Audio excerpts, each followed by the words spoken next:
Hey, everybody, welcome. Yes, it is March 16th, the day before St. Patrick's Day. I guess you could call it St. Patrick's Day Eve or St. Patrick's Eve. But welcome to this um, Wednesday edition, the first of Daylight Savings Time 2022, and that will be one of our main topics we will talk about.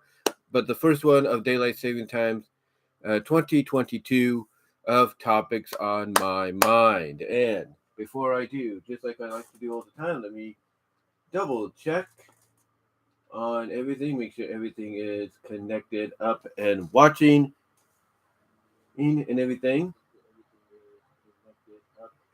And it is good. I wasn't too, honestly, guys, I wasn't too sure if I was going to do this today due to the fact that when I got up today, when I got up this morning, early afternoon, because I rested a lot. I mean, honestly, I got up after my mom left, checked on things, and then went back and laid down. And then I just didn't want to get up for a while. I was just like, tired and everything. That's what happens when you work 2 days in a row, even if they're short hours. Your body just decides it wants to rest a little longer, and that's what I did. I rested. I rested for as long as I could, and then I finally decided to get up several hours ago in the early afternoon. But with that said, like I said, I woke up and I noticed that my modem, and I do apologize if it does it again, my modem was acting up again. Long story short, last week and this week, for some odd reason, around this time frame, I think it was around the same time. I'm not really sure. I think it may have been Tuesday, Wednesday as well. I got to go back. I got to go back on Facebook and check because I asked a lot of people around town on the Newman Neighborhood Watch if they were dealing with something similar, and they were, because apparently Xfinity Comcast decided to come out to this area without letting anybody know that they were going to come out and do this, and they decided to start doing some maintenance. In other words, they were replacing wires. They were trying to, I guess, add in new Greeno wires or something like that.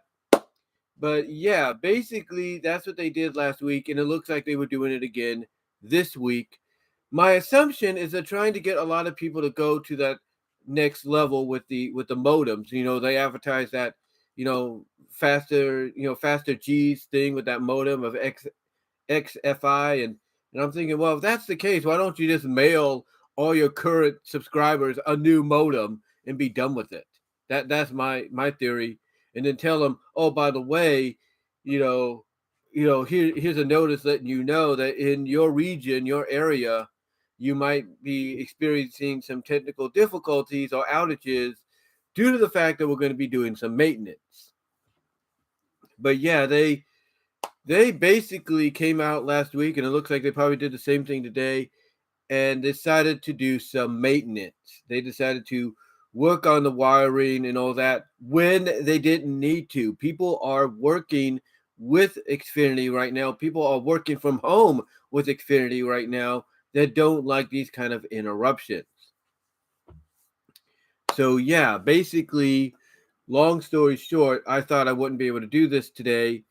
Thankfully, things have turned out all right. And at first, I'm thinking, well, is it the fact that I didn't fully pay the cable, that, because I did pay part of it uh, last week, and I'm thinking, well, is it because of that? And no, it wasn't because of that, because they gave me a limit to the 24th. They gave me a limit to the 24th. So I'm thinking, okay, it can't be that. Thankfully, it wasn't. But what I did do to ensure it wouldn't be that at all is I used what is known as daily pay. Daily pay is basically very similar to what they advertise with Chime, what they have talked about with places like, with sites like companies and sites like Even. The basically daily pay falls in that category along with those other titles or those other companies that allow you to get access to your check early. In other words, your company that you work for, your job, partners with these partners with these places, with these other companies, these financial companies, if you will, and they allow you, because of your employment with that company, they allow you to go to a daily pay. They allow you to go to a chime. They allow you to go to an even, if you will, or whatever other companies are like that out there, to basically get an advancement on your pay. In other words, if you got bills to pay and stuff, and they're due before you get paid, then you could basically get that advancement right there before then. The only subtraction about using a site like Even, using a site like Daily Pay, using a site like Chime, or businesses like that, is basically the check you're going to get is not going to be what it originally was intended to be. Instead, it will be a little smaller. I mean, when I worked with Walmart and I used the Even app, what was going to be like, let's say, a $600 check could be $450 because I had to take out $1.50, or not $1.50, but $150, if you will. Or it could be $400 because I had to take out $200 because I had to pay bills, stuff like that. And that's initially what's going on here with daily pay. In other words, if you have a bill to pay, in the long run, and hello, Zach G. I'll be talking about something like that in a little bit as part of the topics. Nice to see you guys in the live stream. But like I said, getting back on topic, basically, like I said, if you have bills that need to be paid at a certain time limit, however, you can't pay them, because you're low on money, a company like Daily Pay, by being partnered with your job, will allow you that advancement that you need. Now, everybody, I'm pretty sure, is wondering, do you have to pay them back? No, because the way you pay them back is basically your check ends up being smaller. In other words, you're basically reducing what your check would be initially. That's what, as I said earlier, you're reducing what your check would be initially. But sometimes you have to do that, especially if, let's say, your deadline is a day or two before you get paid. And if you don't hit that deadline, you're not going to, have the things you love, if you catch my drift. Anyway, long story short, though, I accessed my daily pay today, because I saw what happened earlier, and I'm thinking, well, okay, it's fixed. Obviously, they were doing more maintenance, but, just to ensure that wouldn't happen again, I decided, you know what, I'm going to do exactly what I planned to do. My plan basically is, once I got the whole daily thing situated a couple of days ago, thank God, and the person on the other line sound more professional, more helpful than the lady I had the previous week. And almost instantly after I talked to that guy, everything was set up, everything was ready to go. So what I did basically after I got that set up is I made a plan, like, okay, I'm going to pay the cable with what I have right now, at least part of it. And then once I go back to work, after my first 2 days at work, I'm going to pay it again, and I'm going to go from there. And that's what I did. I decided to pay it then and go from there. And what I'm trying to say is, and hold on, let me get something to drink here. But I'm kind of fumbling on my words. This is what happens when you do a lot of things live and unscripted,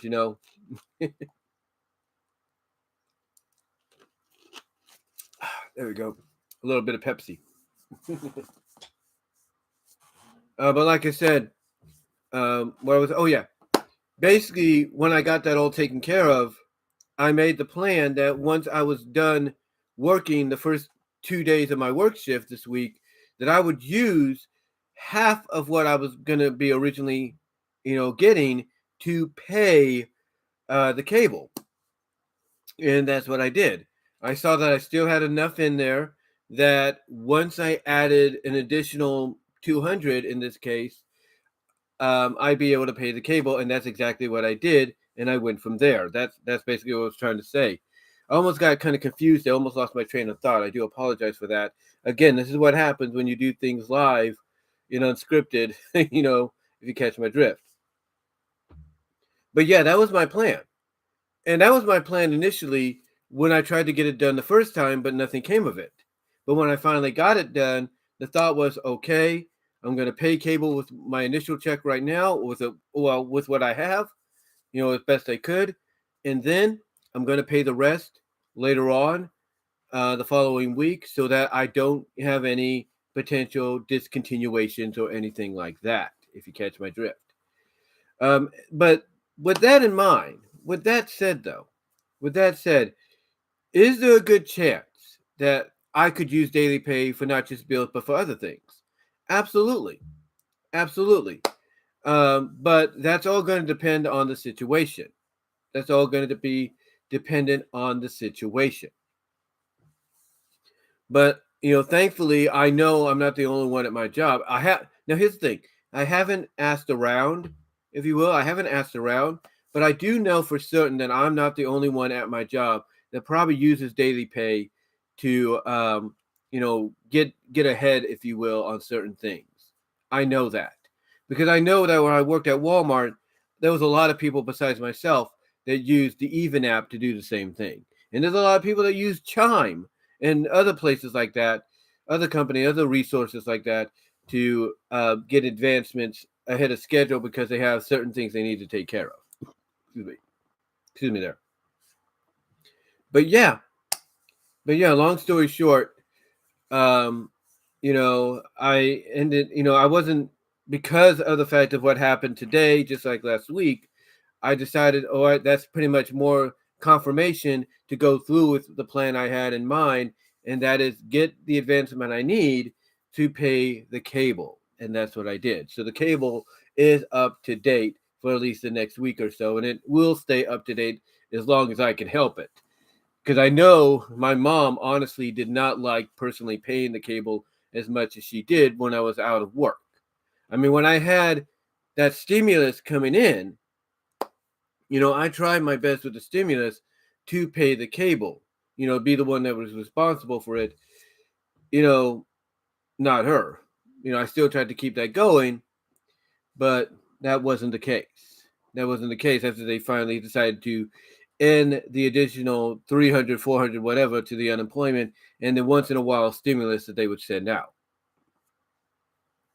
But yeah, like I said, I wasn't getting back on point here. I wasn't too sure whether or not I'd be able to, do this when I saw when I saw the cable kind of acting up a little bit. But then again, like I said, it was probably due to the fact that they were doing maintenance once more and everything, if you will.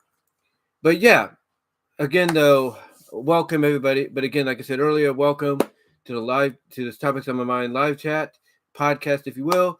And if you are joining me, and it is noted in the description box, super chats and super stickers are open and would be welcomed. Whatever you guys can do would be appreciated, especially since I don't really want to always have to dig into the daily pay, if you will. So whatever you guys can supply would be appreciated. $1, $4, $3, whatever would be appreciated. $5, whatever you could do would be greatly appreciated. But yeah, before we get into the topics, let's do a little bit of a vlog. This is something as I've mentioned before, I've been doing for quite some time since I started. Not since I started, but since I've kind of been working lately. I've decided to do a little bit of vlogging. I think I haven't started it before this, but just basically vlogging. But mostly it's been doing when I started work. But yeah, I just want to vlog on a lot of things that's been going on. First of all, as you saw in my 2 videos yesterday, I showed you what was going on at the store initially. Kind of like did a quick 27. I think, what was it? A quick. Let me see. Just make sure here. Yeah, it was a quick. 2 minutes. Yeah, it was a quick 2.5 minutes in and out of the store, showing you exactly what was going on. And as it's depicted in the title there, as well as in the follow-up video where I talked about it. Yes, my new job at Target in Turlock, and I'm sure it's the same with other Targets around the country that are going through a similar situation as we speak, or have gone through a similar situation. My job is going through a remodeling process. Now, the store actually has been around in Turlock, I should say, for about since it first opened its doors around, from what I understand, 2008, 2007, something like that. And I think it was in its initial year that me and my family, on various times, would go over there to see what they had to offer.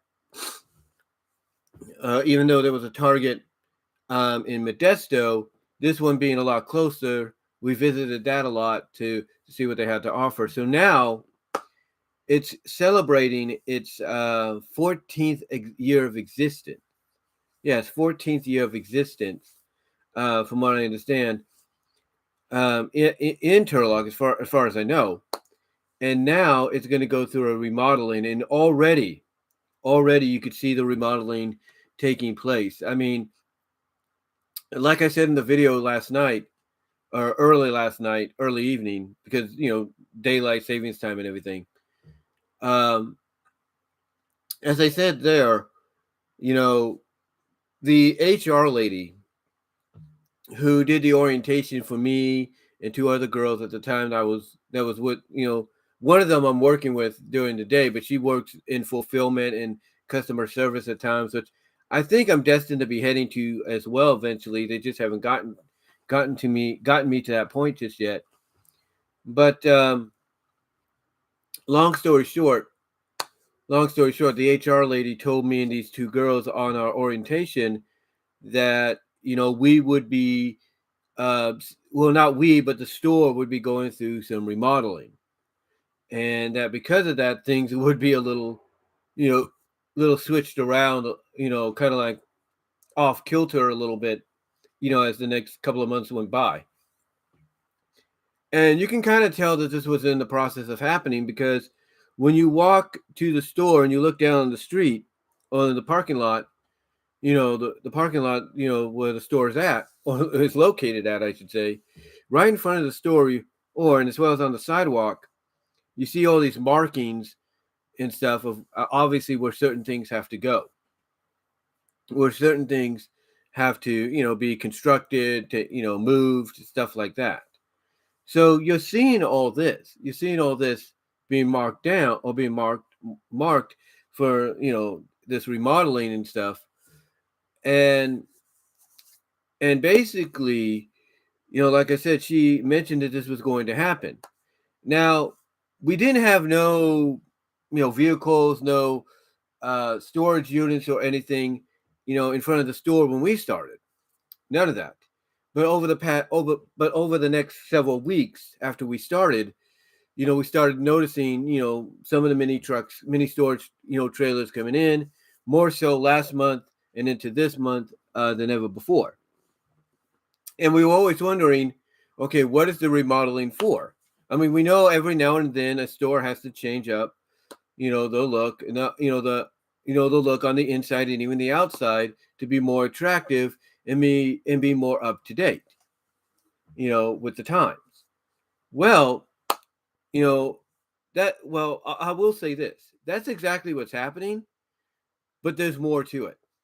There is more to it because we found out yesterday, and there was word and this was and I'll tell you something.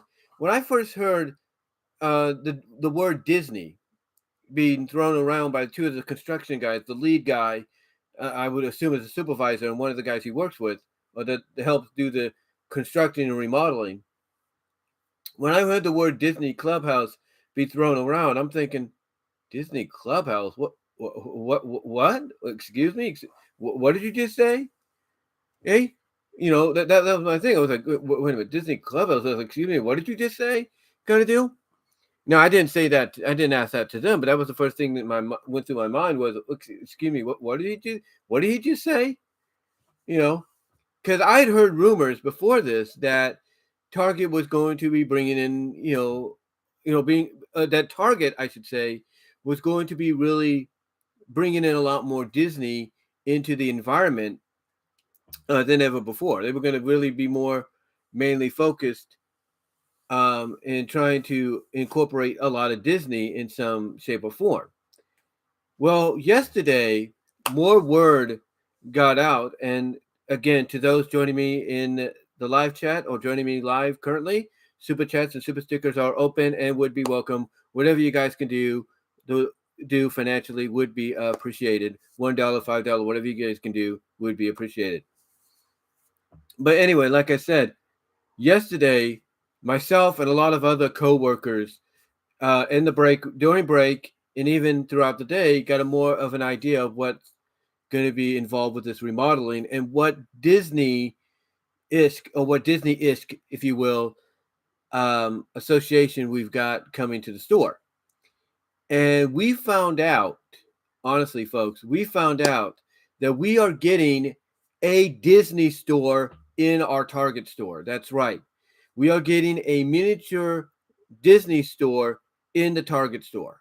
That is what the guy meant by the Disney Clubhouse, because obviously they're going to have some kind of Disney Clubhouse like thing that's part of the Disney store that's going to be located in the toy aisle, or at least in the toy section, near electronics. So yes, we are getting a Disney store in Target, which is kind of cool.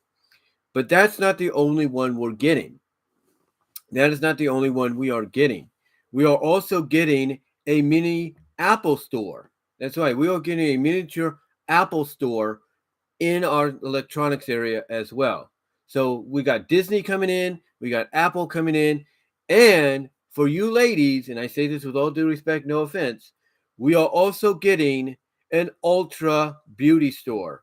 That's right. We are getting an Ultra Beauty store facility, miniature store counter, if you will, in Target as well.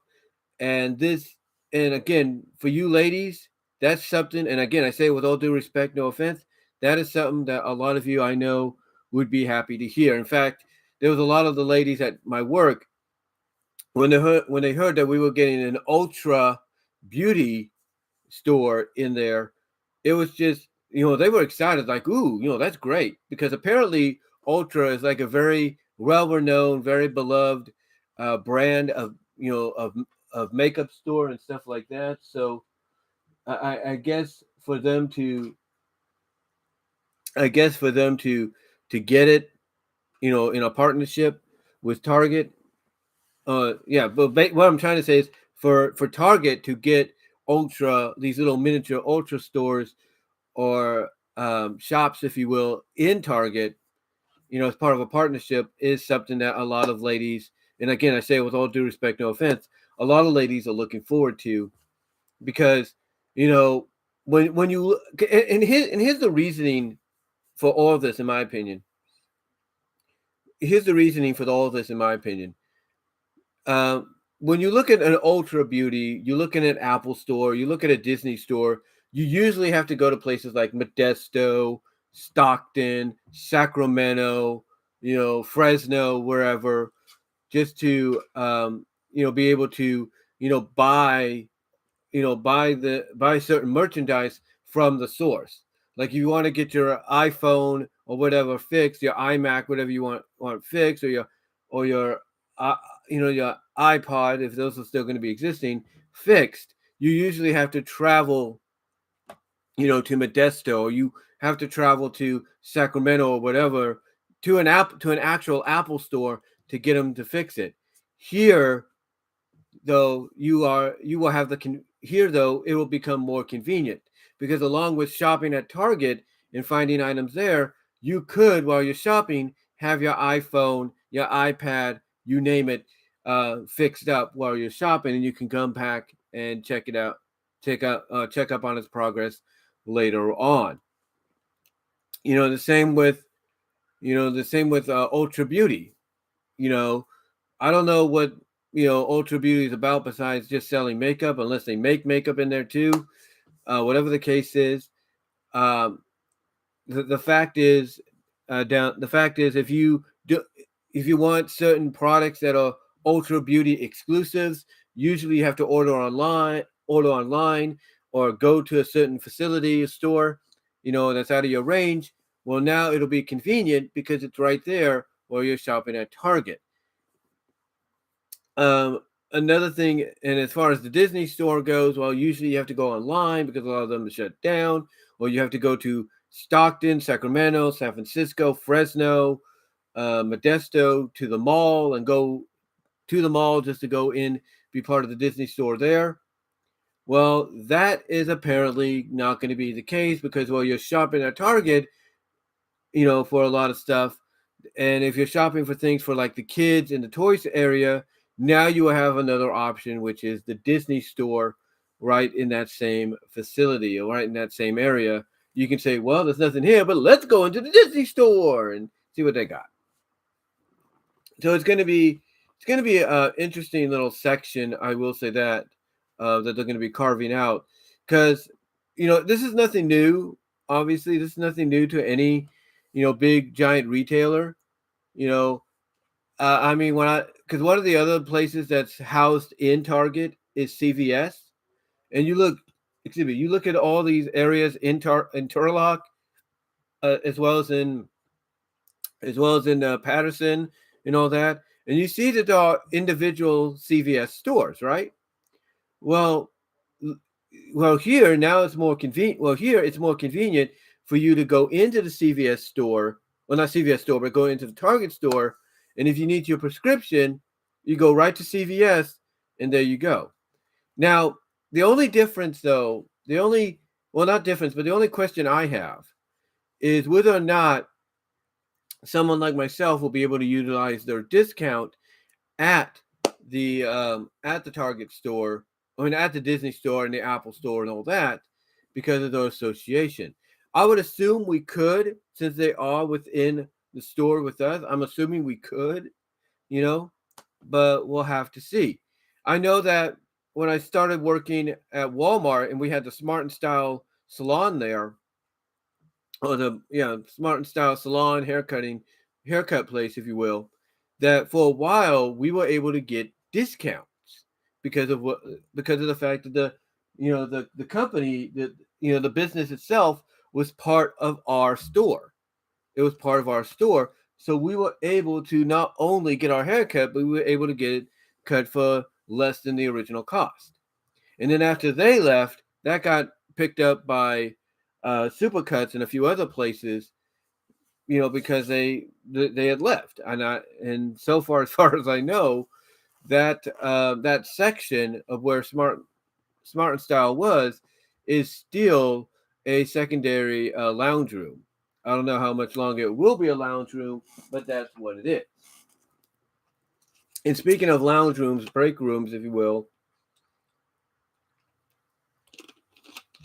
like I mentioned, basically, they're going to be taking one of the break rooms we have. It's a smaller break room, and they're going to be demolishing it. They're going to be tearing it down. And it's going to be in the same section as the initial offices of our store manager, and as well as one of the initial offices where you could get T-shirts and stuff that you need that say Target on there or whatever. They're going to be tearing that down because they're going to be moving those offices over to where the Pizza Hut eatery used to be, where now the fulfillment center is, or was the fulfillment area for the drive up for Target was. They're going to be putting it over there now. The offices for like the store manager and I guess HR or whatever. They're going to be, but mostly I think the store manager and security. They're going to be pushing it over to there. Well, what they're going to do with the smaller break room and what I'm trying to say, and because what they're going to do, trying to find the right words here, because what they're going to do with the section of where the small break room is, and the other offices originally were, is they're going to tear it down, and they're going to turn it into the new section for drive up.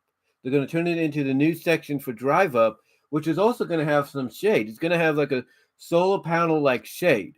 Like you look up and you see, like what looks to be, tinted windows and all that.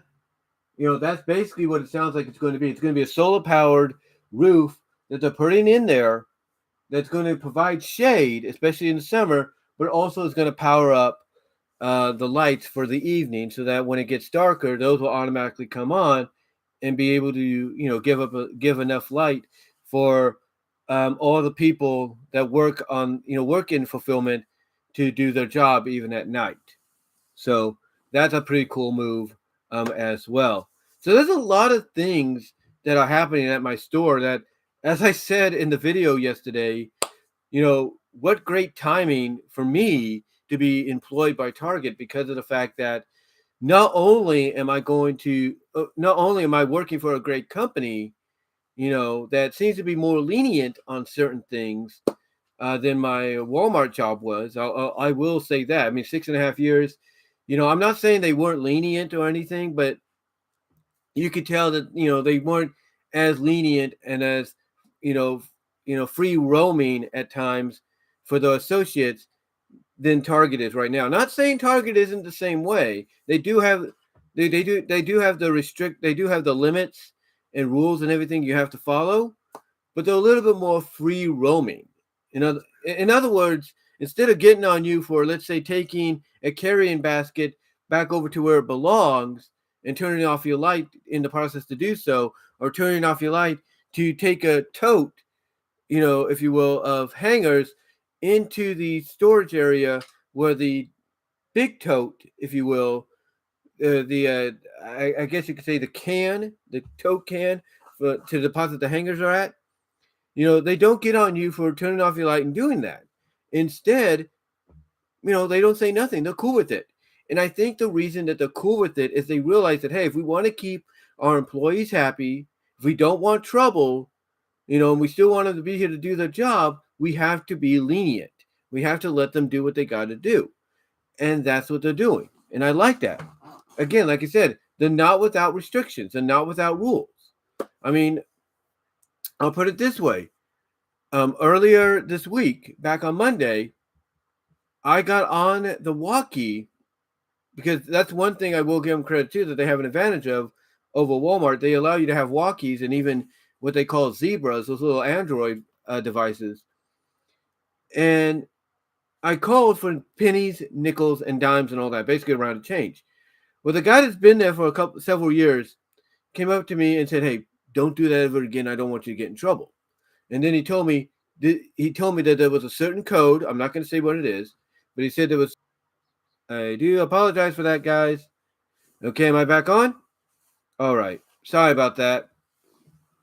Sorry about that, guys. What's going on is my computer is loading something.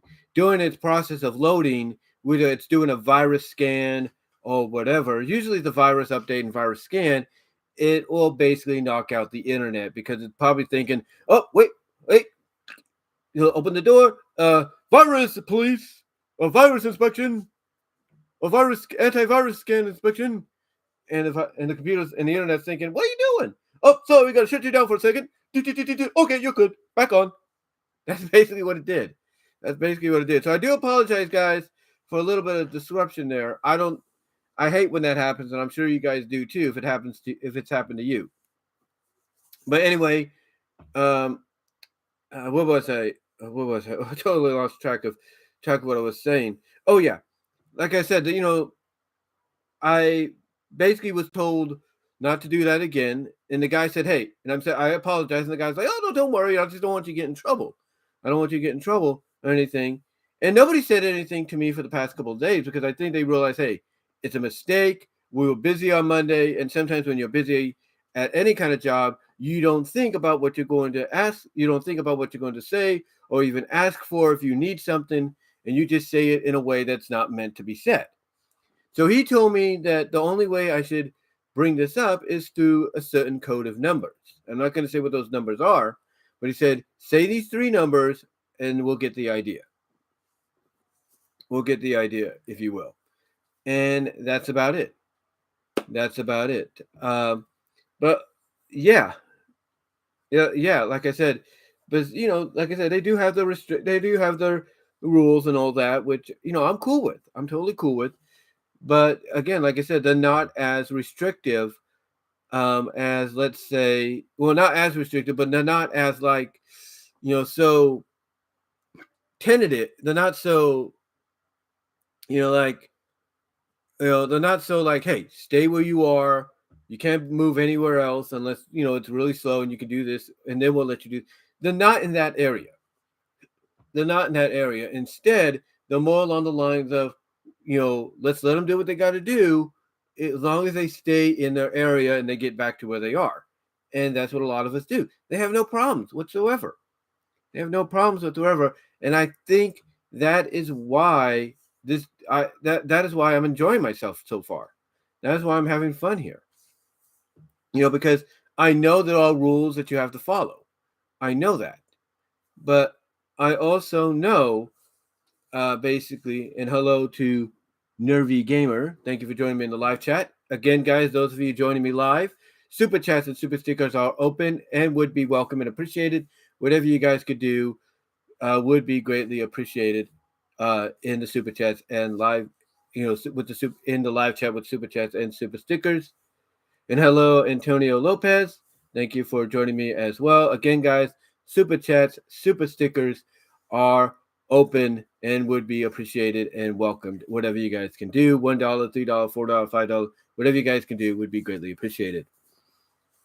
Anyway, though, guys, getting back on topic, like I said, this is why I'm enjoying myself there so far, because it is, then, like I said, they have the rules, but they're not as, restrictive, to they're not as, I wouldn't say restrictive, but they're not as, like, I guess you could say persistent on you remaining where you are.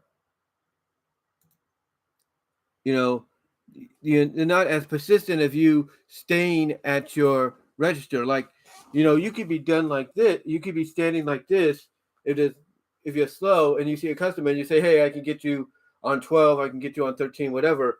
They're not as restrictive as you just standing there like this. They're not as restrictive if you just like that. They're not as restrictive as long as you do keep yourself busy. And there is things around it to keep yourself busy, like, sorting out, like reorganizing, shuffling, reorganizing, like books, displays, and stuff. Kind of putting like the, like in this case, Easter's around the corner, like putting up, kind of like, reorganizing or reshuffling Easter candy that needs to make it look more presentable, more fuller, stuff like that. And I see what you're saying there, Nervy Gamer, and I'm sure you're not alone in that. I'm definitely sure you're not alone. But anyway, like I said, they're not as, persistent on you just remaining where you are and limiting you to just staying there. Because if you have, like I said, a small tote of hangers underneath your register, they're not against you turning off your light and going and putting those, in the in the hanger bin in the storage area, in the storage closet, on the in my case, on the left side of the store. They have no problem with you doing that. As long as you get back to where you were. They have no problem with you taking taking go backs, as we would call them over at Walmart, or reshops, if you will, from another tote, because they give you two totes at the bottom of your register. They won't have no problem with you going and basically, but basically going and putting the reshops, the items that the customers didn't want or they left behind, in the reshop carts for the other departments to pick up. And Antonio Lopez asking a question. I think the obvious answer is the man from Krypton. I'll put it that way. But yeah, that's what they, again, that's what one thing I like about it is they don't really get on you that much about it. They really don't. And even if you're late by a few minutes from a break or even a lunch, they don't get on you about that either. I mean, they do have a limit. They do have a time limit as to when you can get back, but that's about it. They don't say any more than that. But yeah, so far it's been a great weekend. So far, not great weekend, but so far it's been a good first couple of days back at work. Like I said, it is the, like I said, with the bus, the guy that does the last shift, obviously he's getting better at his timing and everything. But one thing he has to stop doing is trailing. I'm sorry about that, Antonio Lopez. If you want to ask that question, my suggestion: do a letter of questions, full of questions, and send it to Linkara at atop the fourth wall, and he'll answer them there. And his PO box is on top of the fourth wall website. So if you want to try asking him that there, I'm telling you right now, Linkara is the best option. But anyway, like I was saying, the bus drivers, that would do the last route, he's getting better. But the one thing he needs to not do is tailgate drivers, because my mom told me last night that a start bus was tailgating her. Well, not necessarily tailgating her, but speeding up behind her. Like, she would get to a stop thinking she's going to speed, that. Okay, here's the thing. She would get to a stop, and then when she was able to go, she would go thinking, okay, I'm going to get ahead of this guy so he doesn't follow. He would speed up right behind her. And when she described it was a start bus, and she was coming, and the fact that she was coming home because she went to Bible study last night, that kind of told me who it was. Because if this guy was late last night, whether he was on time to pick somebody up at the Turlock area or whatever, yeah, this guy still has a lot to learn if it was him. Still has a lot to learn. Because you do not do that, not just to my mom, but you don't do that to anybody. You don't do that to anybody. You do your job. You stay away, you stay back, you do your job. So hopefully maybe somebody driving around, going the opposite direction or wherever, saw that and hopefully reported it to the start people or the Stan RTA people, and I'm gonna hopefully talk to him again, because you can't be doing that. Period. Can't be doing that.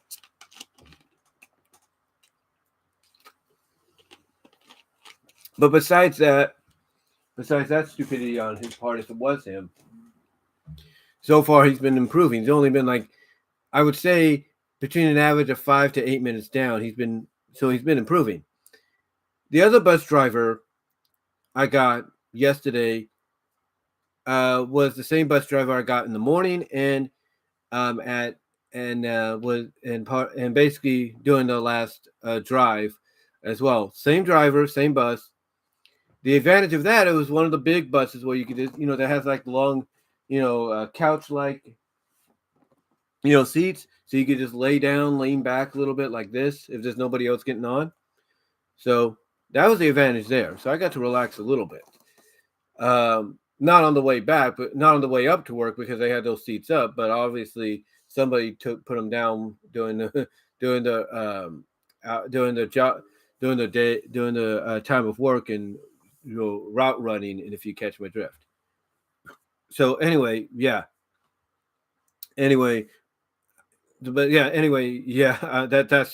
That's basically the bus I took yesterday coming home, and that's going to be the bus I take home tomorrow and going to work on Thursday and Friday, and then Saturday it's probably going to be a smaller bus, because if it's who I think it is, she doesn't really particularly like driving the big buses, because stuff like that. And excuse me for a second.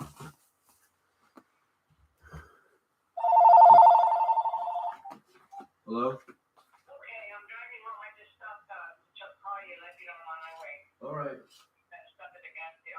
I'm still in Livermore. I'm going to get on the freeway right now. All right.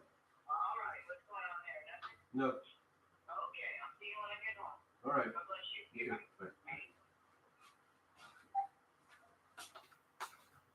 Sorry about that. That was my mom calling me, telling me she was coming home. She had a training today, so that's why I said a little extra time. But yeah, like I said, um, that's not going to be the case on what was I saying? It's not going to be the case on for Saturday because she's not particularly fond of the big buses and all that. But yeah, besides all that, so far it's been good. Been a good week, and obviously the hours look like they're picking up a little bit. Not just because I think of the remodeling, but also because of the fact that Easter's around the corner, and they're going to need as much help as they can because I notice a lot of the things the customers are buying are Easter stuff. So yeah, they're going to need a lot of help if you catch my drift. But anyway, though, guys, with that said, let us talk about the topics. Now, this was interesting. I tried to print this out in multicolors. It would not print in multicolors. I don't know if it's something on my printer end of things or the computer end of things. I don't know what's going on, but it's kind of weird. I have to see about that. I have to check that out later. But with that said, though, we do have a variety of 8 topics. I'm going to try to speed through these as best I can since my mom is just leaving Livermore now, and it takes about 54 minutes at most, according to the Google Maps and all that. It takes about 54 minutes, 55 minutes, so almost an hour. So if 5:20 to 6:20 is an hour, and 6:10 is 50 minutes, I would guess by at least 6:15 she will be calling me. But she may also take her time because it's been windy today, and the wind, especially on the Altamont going from the bay to the Central Valley, is a little hectic at times. And I should know how windy it is. I opened up the sliding door in the kitchen just slightly, and the wind knocked down my mom's plant there, and I had to pick up the dirt, put the dirt back in the plant, put it back where it was, and then just close the sliding door just a little bit more to prevent it from happening again. But it was like a big old gust of wind just went whoosh, and blew it down. All right. But with that said, we have, like I said, 8 topics to get through here. And the first topic will be daylight savings time to become permanent. That's right. We're going to talk about that, about the fact that there has been discussion of daylight savings time to become permanent. Number 2, MLB baseball to resume on St. Patrick's Day, in other words, tomorrow. Number 3, Miss Marvel series trailer has dropped, and we will talk about that and the reaction it's getting. Number 4, the NCAA basketball tournament has begun. We'll talk about how that just came out of nowhere, believe it or not. And the fact that tomorrow they will be starting up. Well, they have already started up with what's known as the first 4, but those are mainly to see who, gets the chance to play certain higher seeds.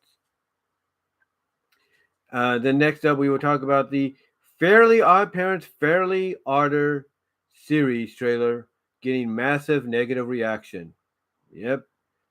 We're going to talk about that. We're also going to talk about who will show up for the 3rd Sonic movie and the Paramount Plus Knuckles series. That'll be something to talk about.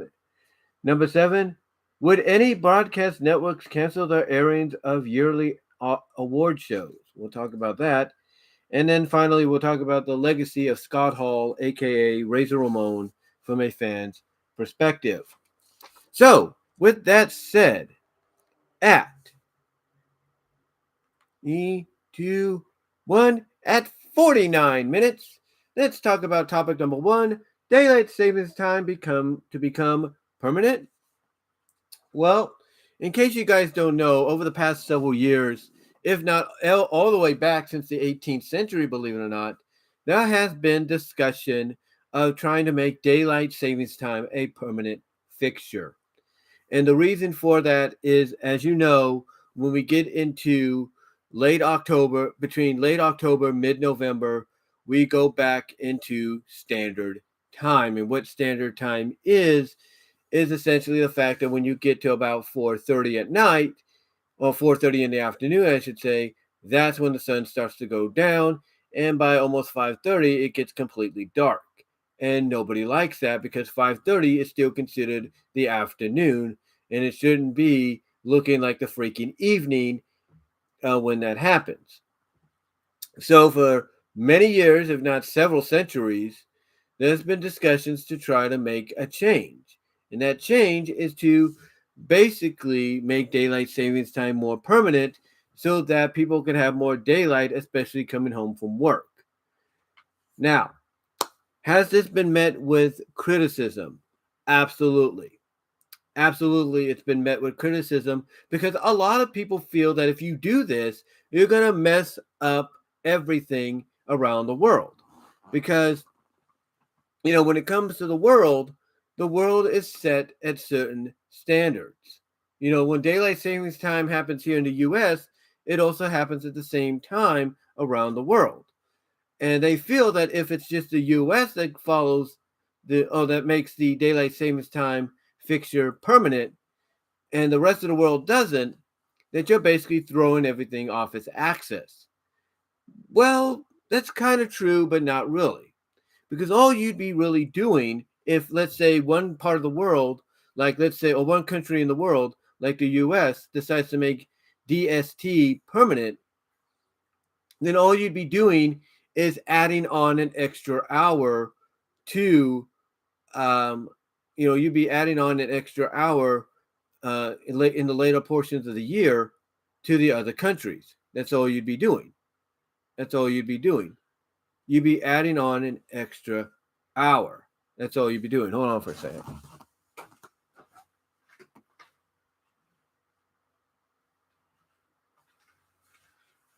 I thought I heard something there. Sorry. But like I said, all you'd be doing is adding on an extra hour or so.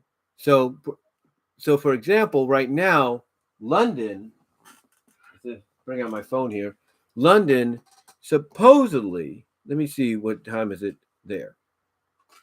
Let me get out my clock. Get my clock here. I've been using the clock a lot lately, but mostly the timer, so that when I take naps, it'll wake me up. I used it yesterday on the bus, believe it or not. See, world clock, here we go. Right now, it is 12:25 in London. I don't know if you guys can really see that. It's too bright. But it's 12:25 a.m. in London. So now it's Thursday over there. It's just 25 minutes into Thursday over there. 7 hours ahead. So about 7 hours ahead. So even if we were to stay in daylight savings time, and they were to go back to it. In other words, they would fall back to, let's say, 11. You'd be basically, actually, you wouldn't be adding on an hour. You'd be subtracting an hour is what you would be doing. So instead of being 7 hours ahead, they would be 6 hours ahead. And the same with any other country that's ahead of us in time.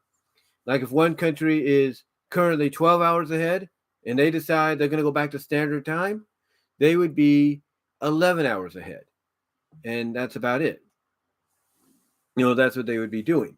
They would be 11 hours ahead instead of 12. So you'd be subtracting the time, not adding to it. And like I said, a lot of people feel that by trying to make it a permanent fixture, you'd be throwing everybody off their schedule, off their axis, whatever the case may be. And there is truth and validity to that. But in actuality, all you'd be doing is, basically subtracting 1 hour away from the rest of the world. That's all you'd be doing. Like I said, London right now, 7 hours ahead. They fall back, but we stay in daylight savings time. They'd be 6 hours ahead. And that's it. That is it. And if they decide to jump an hour, when daylight savings time officially happens for them again, they go back from 11, and they go to, let's say, instead of 12, they go to 1. So they would basically from the fall season, the standard season, they'd be 6 hours ahead. Daylight savings time, they'd be jumping to 8 hours ahead. And that's it. All you'd be doing, actually not 8 hours ahead, but they'd be jumping to 7. It's kind of complicated. No, actually, they add an hour. Yeah, basically that's what actually, yeah, they'd be, basically what I'm saying is they'd go to 6 hours when they fall back and then be jumping to 7 or 8 hours ahead in daylight savings time, because they'd be losing that hour. Like instead of 2 and they jump to 3, you'd be like, okay, now they're, instead of 6 hours, they've jumped an hour ahead. So yeah, it'd be about 7. It'd be about 7 hours ahead. Still during daylight savings time, but they'd just be subtracting, an hour during standard time, and that's it. That's all you'd be doing. You'd be subtracting 1 hour away. That's it. And there's no real big deal when that happens. There's no real big deal when that happens. And like I said, this is something that a lot of folks, since the 18th century have been wanting to happen. They've been wanting this to be a permanent fixture because it makes things more easier for those that travel, in the late afternoon, early evening from work to home. And it allows for more time to spend with family and allow the kids more time to be outside, especially during the summer, to go and play and get their energy out, if you catch my drift. So yeah, basically, this is something that's been discussed and talked about for several centuries. And recently, there's been more of a push for it than ever before here in the U.S. to make it permanent because of a lot of the accidents we've been seeing happen at night with cars, and a lot of the craziness that happens when it gets dark, too early.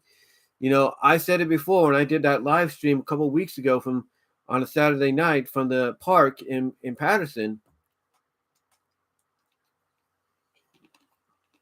I said basically, right then and there, I said basically that, when it gets a little darker and everything, that's when the weirdos come out at night. If you catch my drift, that's when the weirdos come out at night. And you can obviously, and I obviously saw that. A lot of the weirdos, a lot of the people that have had too much and everything, mentally and all that. And I say that with all due respect, no offense, will come out at night. Because it's like the night is calling. Come on, let's do the weirdness now. And it's like, yeah, that's not a good sign. That's not a good sign. But that's apparently what they want to prevent from happening. They feel that more light prevents, less craziness. Because as the old saying goes, the light outshines the darkness. And in this case, that's probably what they're looking at. They're probably like, well, if we have more daylight, there'll be less, trouble. And that might be true. That might be indeed true. But we'll have to see what they do. I mean, right now, as far as I know, I think the Senate passed a bill to make this permanent. Now, I don't know if they have to go through the House, because I thought it was the other way around. I don't know if it was the House or the Senate that passed a bill to make this permanent. And now all they have to do is get the other side of the venue, if you will, to agree with them, and then put it down on Biden's, I guess you could say, desk and make it official. So it definitely looks like even Washington, is trying to make this a permanent deal because, obviously with more daylight, there's less trouble to be had. But we'll see what happens. I mean, just because I think, what was it? The Senate said it was Senate or House agreed to pass the bill doesn't mean it's going to be something that becomes official because, like I said, it may throw a lot of people off in the long run. But as I said, I think all you'd be doing is subtracting an hour if everybody else, keeps as they are, and then adding on an hour or two, otherwise when you go back to daylight savings time. But yeah, this again, like I said, this is something they've been talking about for a while. They've been wanting to see, become a permanent fixture because obviously more safety reasons and less trouble, and for anybody that works and comes home in the late afternoon, early evening, it's a lot more friendlier for them because even though they might have the lights on and everything on the car, they can, in this case, they don't have to really worry about that, and it basically saves them energy on the car battery when you think about it, and it makes it an easier, more safer drive. So honestly, for me though, I know from personal experience that my mom has been in favor of wanting this to happen herself. I would not be surprised that she would be. I'll tell you right now, I'm not going to be surprised that if it comes out that this is going to become permanent, that she won't be happy about it because she, like I just mentioned, she comes from Livermore to here and goes back. She would love nothing more than to have a daylight savings time all the time. But we'll see what they do. We'll see what they do. Because again, like I said, some people will be critical about it for the fact that you're subtracting an hour, subtracting an hour from the rest of the world because they go back. Because if they stay on the track, if they stay on the forefront, if you will, keeping things as they are, you're just subtracting an hour. You'll be subtracting an hour, and then when it gets back to daylight savings time officially for them, you'll be adding an hour or so back to them. That you're kind of throwing people off. Not necessarily. I mean, I admit it'll take some adjusting to get to for the rest of the world if this does happen. But I think honestly things will be fine. Things will be okay. And who knows? Maybe other parts of the world will follow soon. They'll be like, you know what? If it works for them, let's try it ourselves. So we'll see what they do. We know that a bill has been passed. It's not finalized yet. When that does happen, that's when it'll become a big official thing. But we'll see what they do. We'll see what occurs. We'll see what happens. But it looks more so than ever before that this might be more permanent than I think any of us could imagine. So don't be surprised if it does come out officially that daylight savings time is going to be here to stay, and there won't be no change back when it comes to the fall. But we'll see what the next step is. The Senate, as far as I know, has passed it, but now you got to get it through the House, and that's kind of a weird thing too. It's like the House passes it, then they got to pass it then they got to send it to the Senate. Now the Senate has to send it to the House, and if they're okay with it, they send it to the President. It's got to go back to the Senate, I think, for final approval before going to the President. So we'll see what the next steps are, and if it does become permanent, don't be surprised that pretty much the deadline to go back to standard time later this year, as far as the U.S. is concerned, becomes a thing of the past. Don't be surprised. But anyway, with that said and out of the way, at an hour and 2 minutes and 25 or 30 seconds, I should say, and an hour and 30 seconds, our next topic is MLB baseball to resume on St. Patrick's Day. That's right. As I already talked about in a video, baseball is indeed back. The MLB baseball is returning starting tomorrow, as far as I know. This includes exhibition games, and these games are supposed to go up to at least April 1st or March 31st, whatever the case may be. They're supposed to go up to that time frame. And this is really good news. This is really good news because I know there's a lot of baseball fans out there, even those in my family, that probably felt that we weren't going to get a baseball season, but yet here we are. Here we are. Basically, we are getting a baseball season. There are a few catches, believe it or not. There are a few catches, here and there. There are a few catches. And those catches basically is that certain cities still have some mandates out that hopefully as the year goes on, the season goes on, dies out. And even this morning, this morning, very late evening last night as I was getting ready for bed, because I took a nap here on the floor. So when I woke up, I had a little bit more energy added to me, so I stayed up a little bit.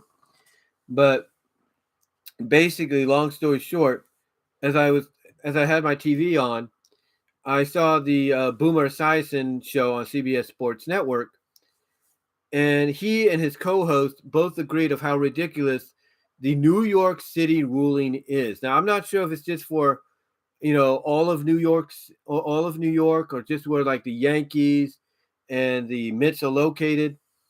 But basically, the ruling is that no players can play home game. No unvaccinated players can play at home, with their team. They cannot play at home. They can practice apparently, but they can't play home games unless they are vaccinated.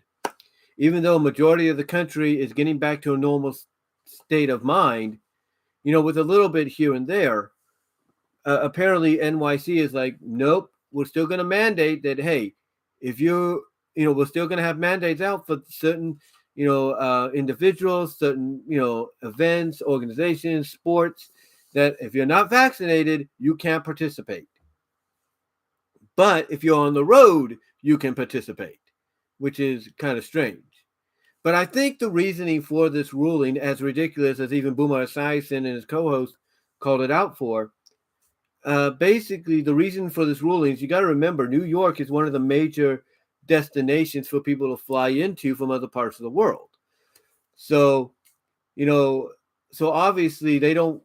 So obviously what they're doing here is they're trying to still keep things, I guess you could say, peaceful, if you will. They're still trying to keep things protected from, a relapse, is what they're doing, because they're like the epicenter of the U.S. for, like, people, like I said, flying in from other countries to, basically visit and tour and, probably move into eventually.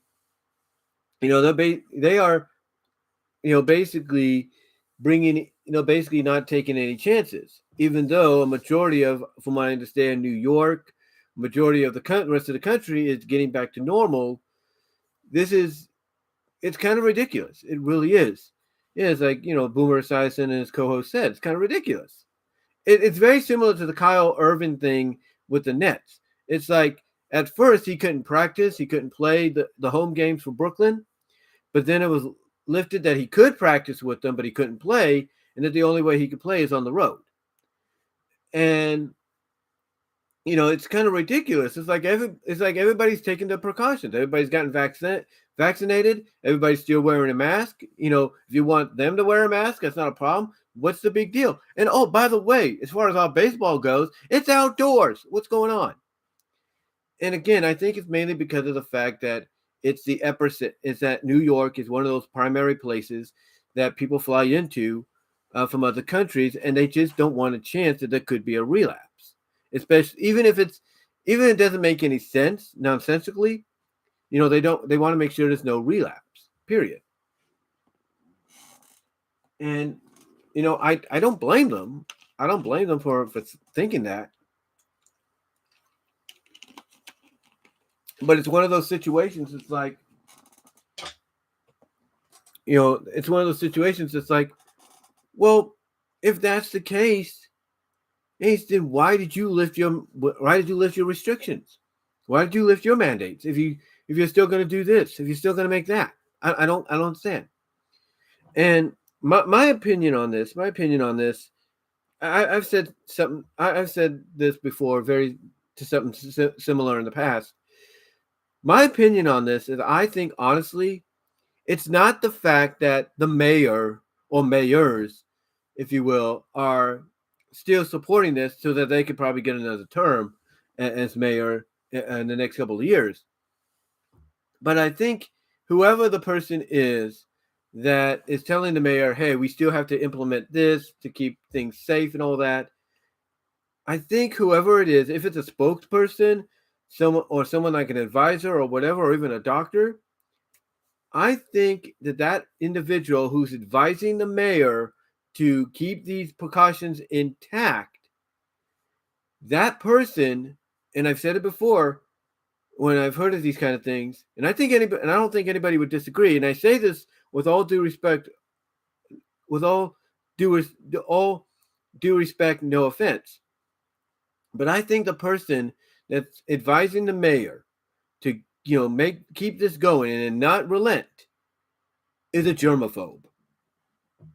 And I know that's a touchy thing to say, but it's true. But it's true. I mean, think about this. Fauci, Dr. Fauci, in a sense, is still kind of in that category of, oh, we need to take precautions. We need to do. Despite the fact that we're pretty much out of it now, or getting there. And why is he like that? Because Fauci I think would hate to admit it because I'm sure people have already pointed out to him, is a germophobic himself. I mean, here's the thing too. Here's the thing too. Here in the Central Valley, one of the most anticipated events in the summer is the Apricot Fiesta. Last year, we were at a point in time to where we could have it. Very limitedly, but we could have it. Excuse me there. Very limitedly, but we could have it. But the mayor, she didn't want to do it.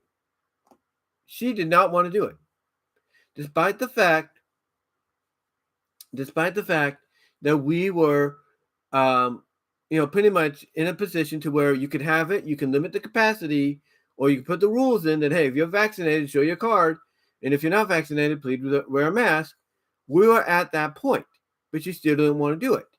Because deep down, I think the mayor, and I've actually checked her out a few times when I worked at Walmart, the mayor is a germaphobe.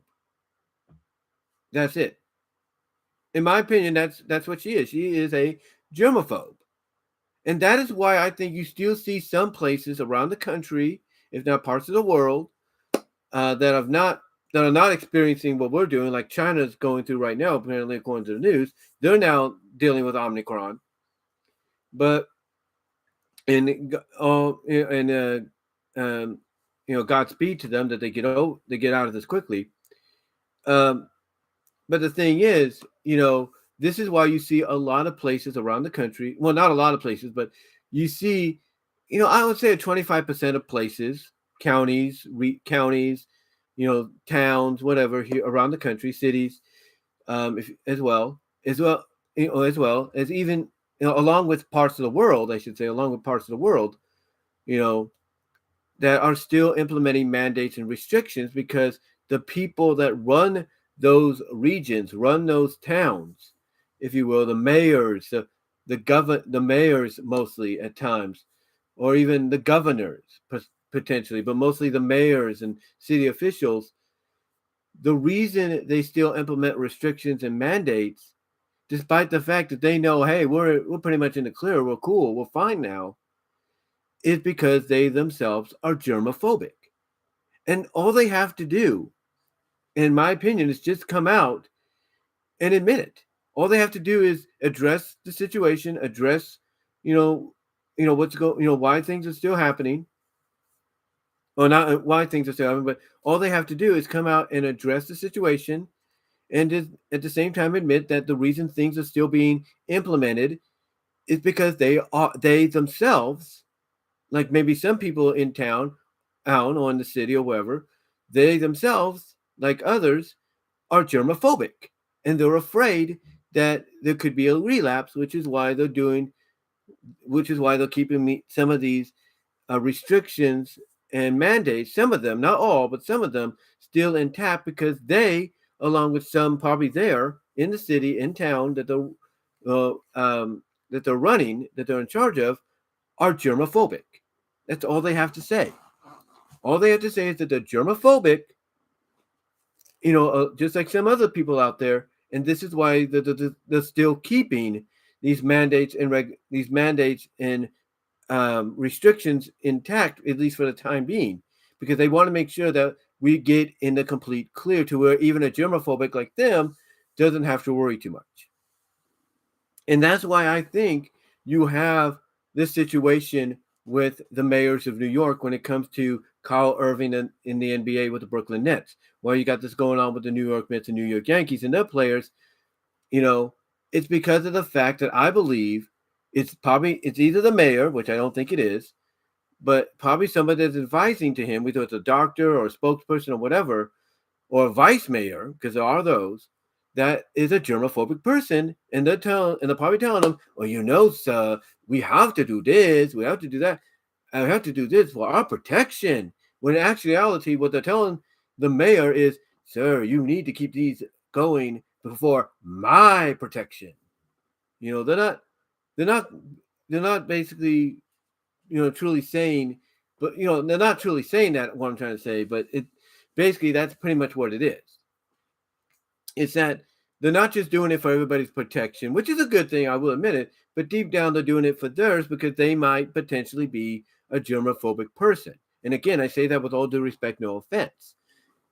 But even so, if you're a germophobic, if you're a germophobic person and you don't want to be around, anybody that you feel you can contract the virus from, then don't. Just keep yourself in your little space, and that's it. That's all you have to do. Just keep yourself in your little space, and that's it. That's all you have to do. If you don't want to be around people while the virus is, even though it's going away, it's still a thing, then keep yourself away. That's all you do. That's all you do. I mean, look, are there some restrictions still going on here where I live? Absolutely.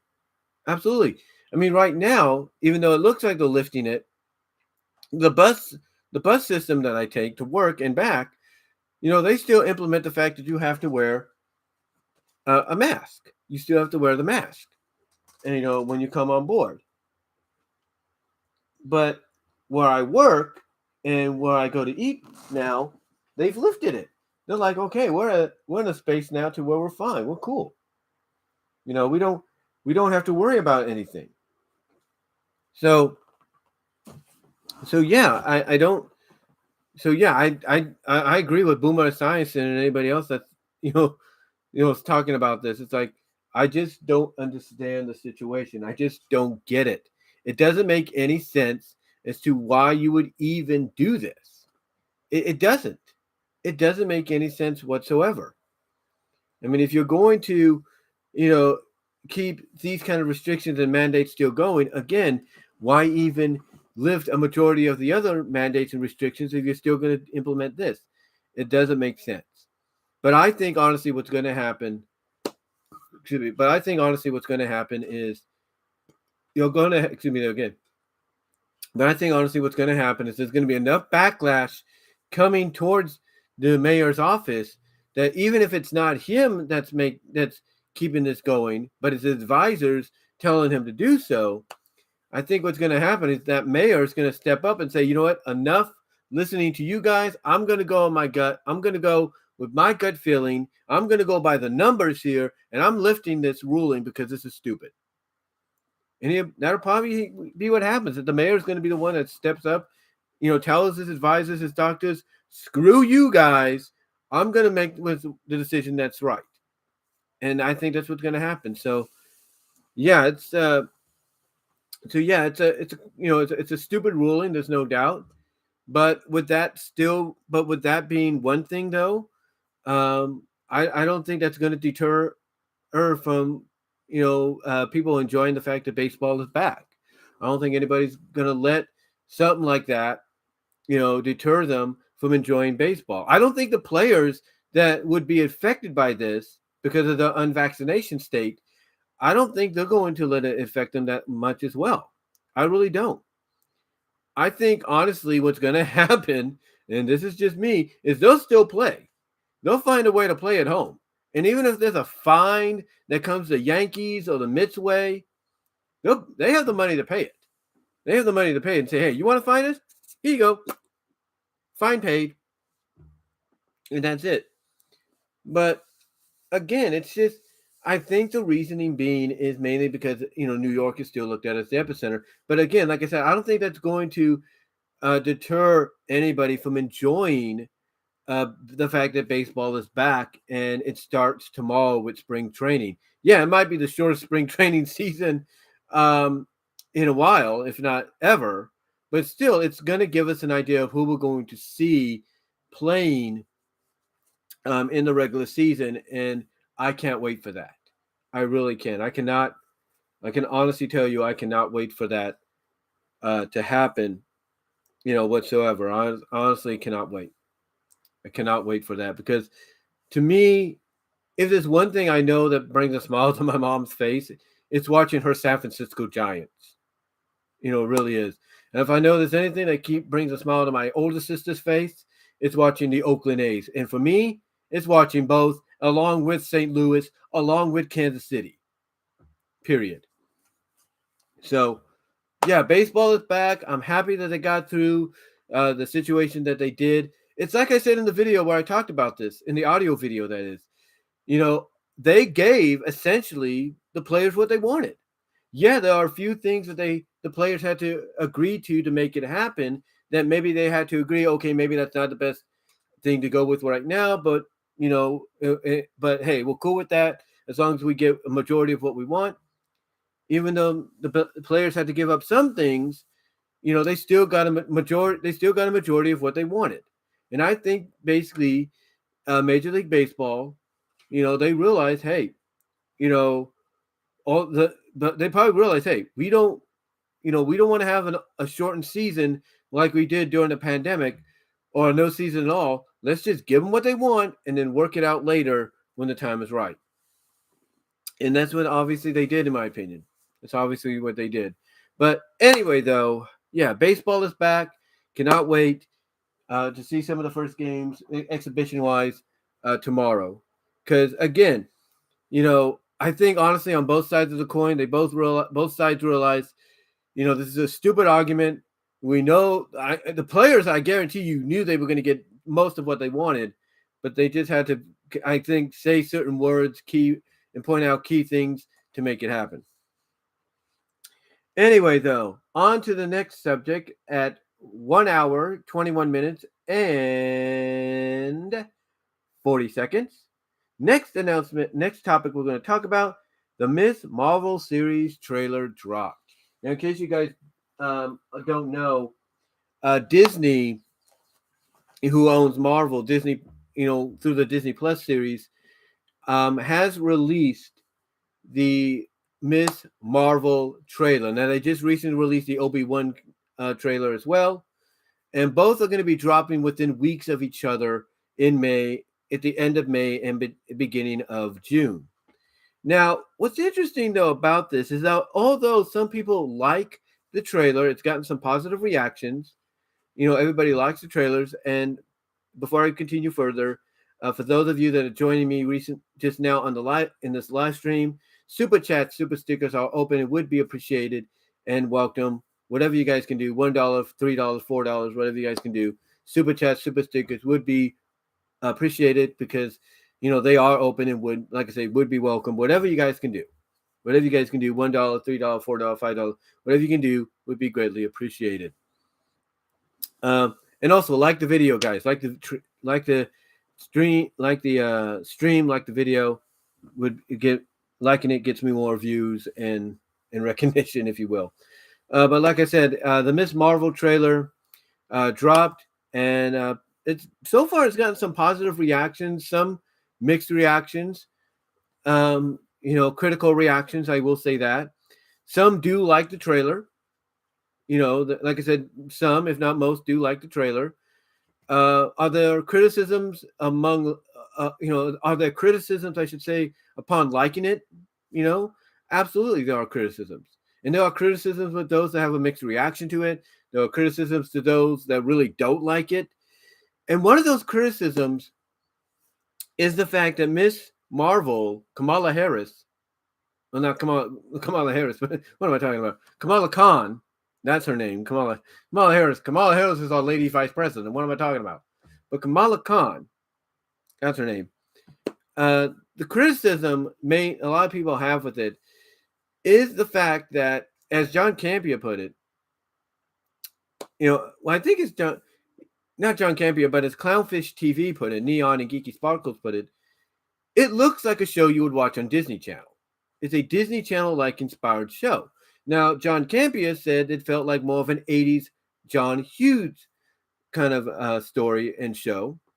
And I'm sure other people feel differently. So there's a, very notable there's a very notable difference of opinion on how people view what the trailer looks like or represents. And from what I've seen through the screenshots and everything, and heard what people are talking about, yeah, it's gonna probably be one of those kind of shows that's like I'll put it this way, a live action Kim Possible. And not saying it's going to be like a Kim Possible, nothing can replace Kim Possible, but it's going to have those kind of vibes. It's gonna have. I'll put it this way: it's gonna feel like, from what people are describing, it's gonna feel like it's gonna be a combination of Kim Possible and Lizzie McGuire. That's what it's gonna sound like. Well, that's what it sounds like it's going to be, a combination of Kim Possible and Lizzie McGuire. But with the exception is Kamala Khan is gonna have superpowers. Also, a lot of people were hoping they would be the superpowers that she's notable to have, because she's not going to have the powers given to her the way her original origin intended. Instead, she's going to have like energy bands or something like that, energy bracelets, sort of like Shang-Chi, but they're different. They're going to be like little energy bracelets or bands, if you will, that she will have that will give her her Ms. Marvel powers. They will give her her pliability powers, her elastic abilities, whatever you want to call them, her pliability, shape shifting powers. I don't know, but they're different. They're like little crystals, apparently, that's going to, give her these energy bands that's going to allow her to have her powers. And, like I said, give her, and I guess give off, maybe, or give off the idea that, well, not give off, but it's, from what I understand, that the crystals give her the energy bands, and it basically gives her pliability, gives her powers that are identical to pliability. Now, a lot of people, like I said, they're cool with this trailer, and those that are cool with it and like it overall with no real criticisms probably look at the fact that, okay, her power's a little bit different. That's to be expected, but as long as they're identical to what we see in the comic or even in the other interpretations, that's cool too. And one reasoning some people pointed out about it was the fact that even though this is going to be on Disney Plus, and although it's got that Disney Channel, feel to it, if you will, that we've seen with shows like Lizzie McGuire and so on, that the budget may not be as big as, let's say, it was for WandaVision or for Falcon and Winter Soldier or for Loki. It's not going to be, it's not going to be that, grand. It's going to be simple, down to earth, Disney Channel budget, if you will. Now, here's the thing, though. Here's the thing. Even though her powers are not initially what they are originally in the comic, because here's the thing. When they brought out figures of Kamala Khan, like this one, this is from Hasbro. This is when they started doing the Hasbro deal. This is what they did. They added on, as an accessory, because you can detach the arms here, they added on these little things here to act as her extendo arms, her elastic arms, if you will. And when they did the animated little feature that they did with her and Squirrel Girl and Spider-Gwen, they showed the fact that she also could shapeshift into whoever or whatever she wants. Now, one of the comics that, let me see if I can pull it out here without an issue. Hold on, guys. Oh, crap. You don't want to do that. Put that there. Okay. One of the comics that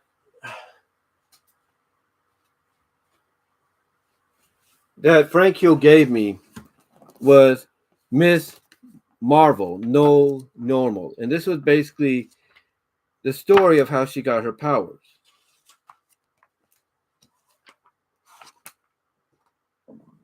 Now, it looks like she has 2 rings on her, or 3 rings, or something like that there. So that might be why, there's an, a question as to why her powers are not the way they're supposed to be.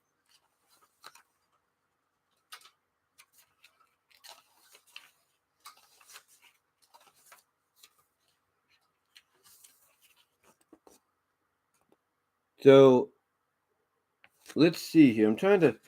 This is basically her origin story.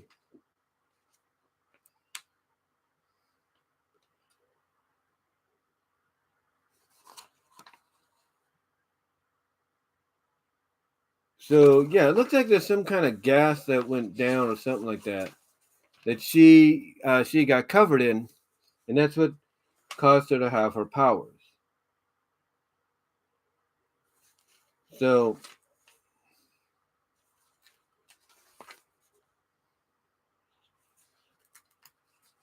yeah, that's what caused her to have her powers.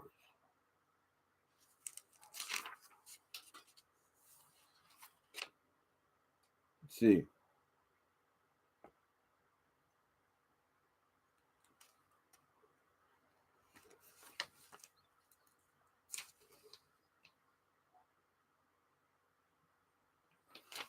Let's see her own guys.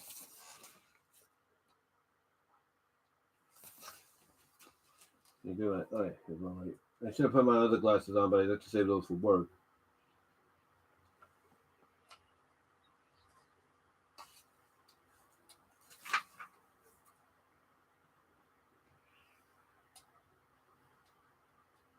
See.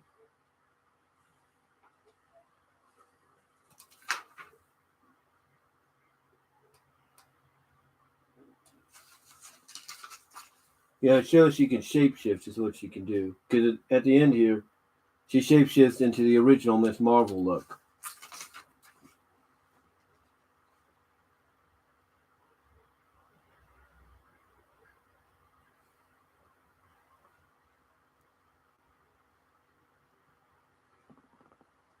Yeah. So yeah, basically, as I turn off the light here, basically her powers again are completely different because here it shows her struggling just like it did in the animated adaptation somewhat, with her shape shifting into in the original Miss Marvel and whatever, and she's having trouble with it.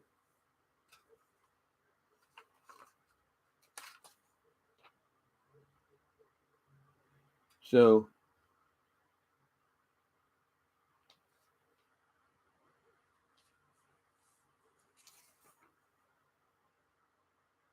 yeah, it's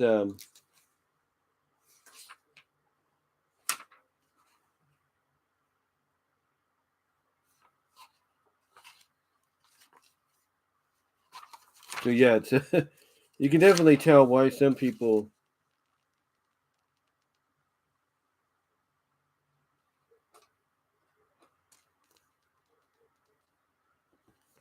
some people are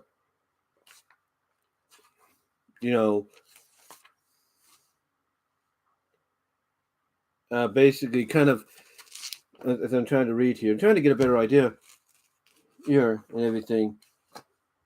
Why some people, kind of like critical, about her, about her story and everything. Why I wouldn't say critical, but why some people are, you know, not happy somewhat with her change and everything. They're not, happy with her change, per se.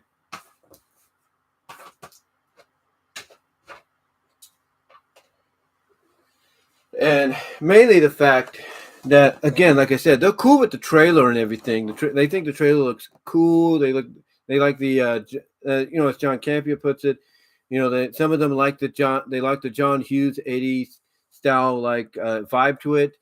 Some like it, some see it and kind of like it for its Disney Channel tone, if you will. But the one thing that a lot of them are critical about is the fact that she does not have the powers the way they're meant to be.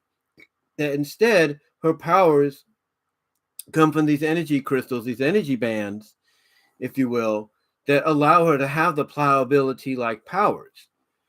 I mean, I think Neon said it best that the way he knows of Miss Marvel, if you will, and I think John Campia said something similar, was her face sagging or doughy, being doughy like when she would shapeshift and everything. So that's how they know her. That's how they were first introduced to her. But obviously, and obviously giving off the vibes that hey, she's going to have these elastic powers. But here, it doesn't look like she's going to have those, or is she? See, this is my interpretation. I may not know much about Miss Marvel that much, Kamala Khan, except the fact she's elastic, she can shapeshift, she can stretch out her body and all that. So I know the gist of her on that, and I know she got it obviously as shown in the comics through some kind of chemical burst or whatever. And obviously she's not alone in getting powers and all that. Very Static Shock like almost, and very almost very Static Shock like in that tone. But here it's like nothing like that happens. Here in the trailer, nothing like that happens. All she does is she gets a hold of these crystals that give her these energy like bands and powers, and it gives her somewhat of a pliability like elasticness or pliability ness that she's had in the comics, but not identical. And some people will point out that, as I mentioned earlier, you got to expect these kind of changes. Sometimes powers will change to be identical or similar to the original way they were foreseen, but because of maybe budget restrictions or maybe certain other reasons, because they want to make things a little bit more different, they want to go this route. But here's what I think is going to happen. Here's what I think is going to happen. Just like with the that girl, that girl that became, what's her name, Photon, if you will, the girl that became Photon. I think that's the name of the girl.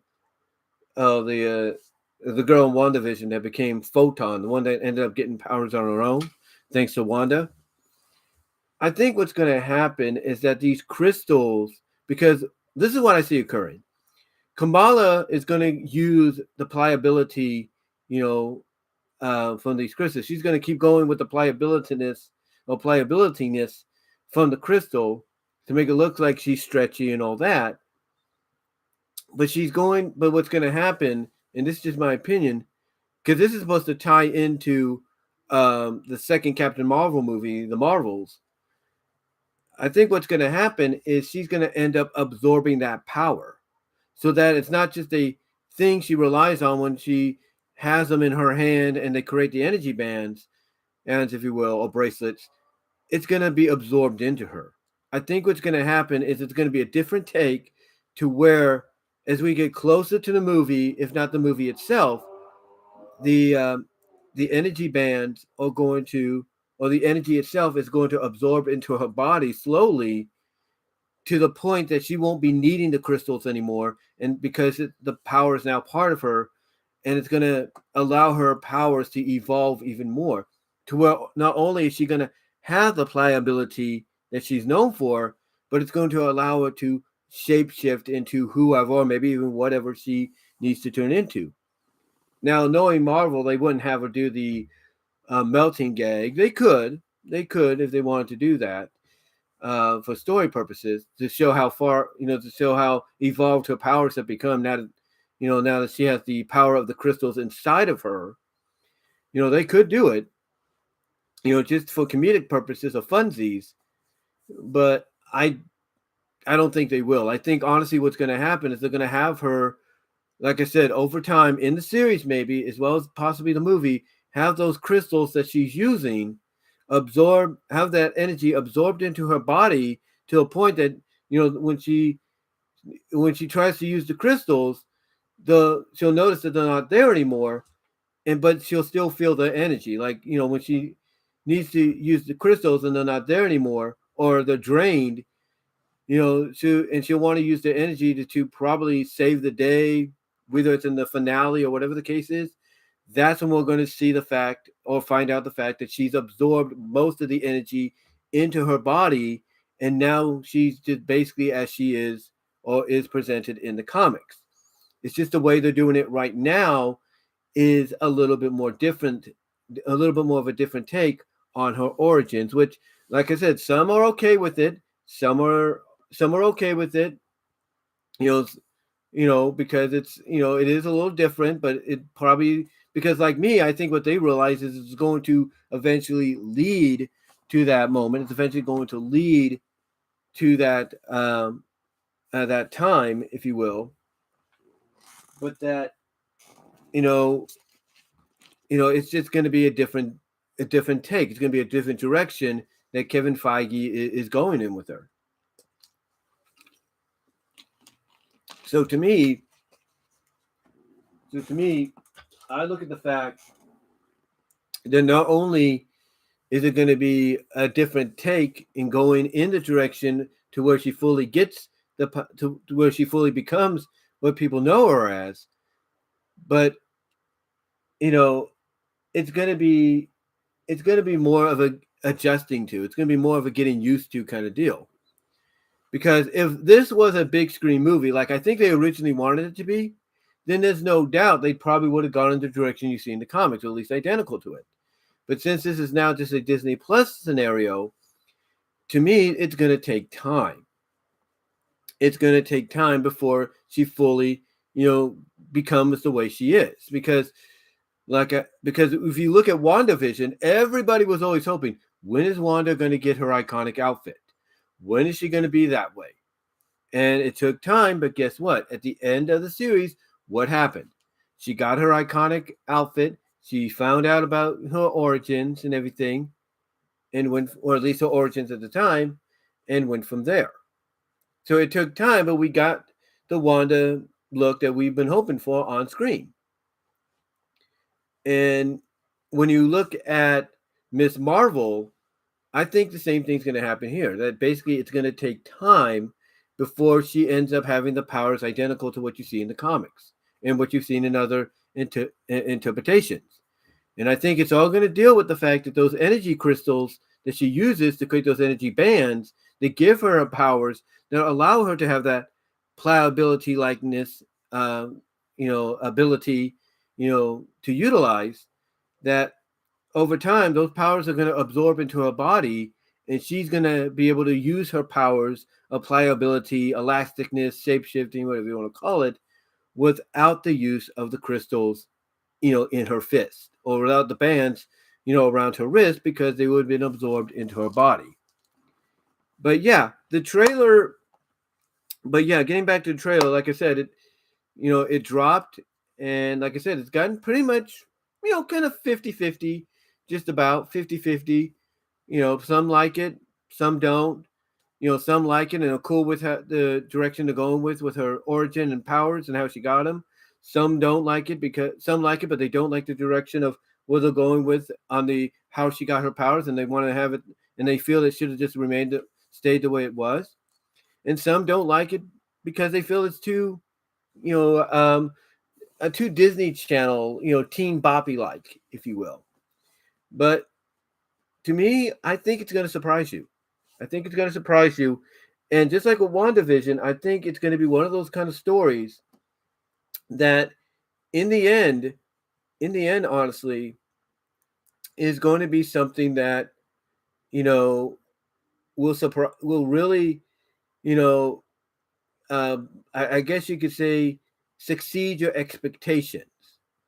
And when I say succeed your expectations, like I said, I'm thinking it's going to be similar to when Wanda got her iconic comic book outfit or look finally on screen.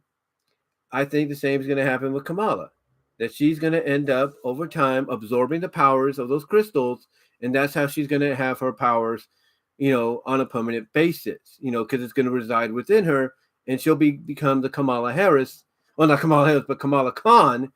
Ugh, again, too many Kamalas. But the Kamala Khan that everybody, Miss Marvel, if you will, that everybody knows and loves.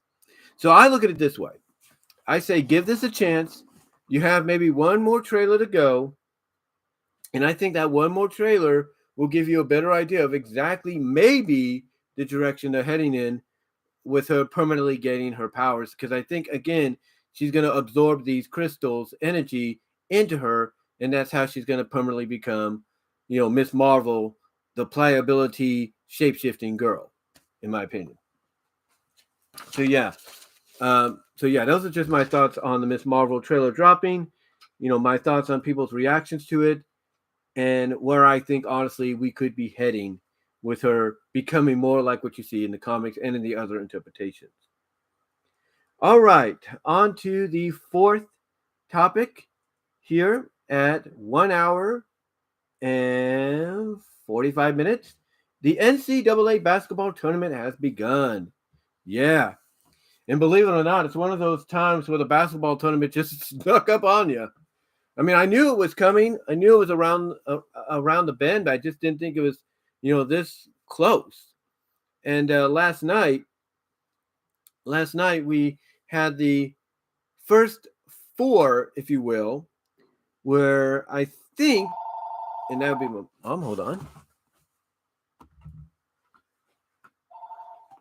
Hello. Okay, I'm at the gas station. All right. All right, I'm gonna get my gas and head on home. Okay. Okay, what are you doing? Nothing. Okay, I'll talk to you. I'll talk to you a little bit. All right. Okay, guys, gotta wrap this up as quickly as I can. She's at the gas station, and it usually takes her about 15 minutes. She just called me now, and she'll be leaving about maybe 6:30, 6:35 or something like that. Anyway, back on topic. Like I said, what was I? Oh, yes, the NCAA basketball tournament. It has begun, and there's a couple of games that already happened, and some are happening right now, part of the first four. I think one of the games that happened, as I look it up here. Hold on, guys. If there's any lag, I do apologize. Okay, so let's see what we have here. Let's look at the bracket. Okay, so yesterday we had Texas Southern beat Texas A&M CC. So Southern will go against Kansas. That's one. And then we had Wright State. We had Wright State. White State. We had Wright State beat Bryant. Beat Bryant College or Bryant University. So they will go on and face Wright State will go on to face Arizona. On right now is that was today. Wright State beat Bryant. Wright State beat Bryant. And in just a little bit, we're going to have Notre Dame and Rutgers. So Notre Dame and Rutgers in that game. And like I said, this is the first four. You see here, I'm trying to see. Hold on.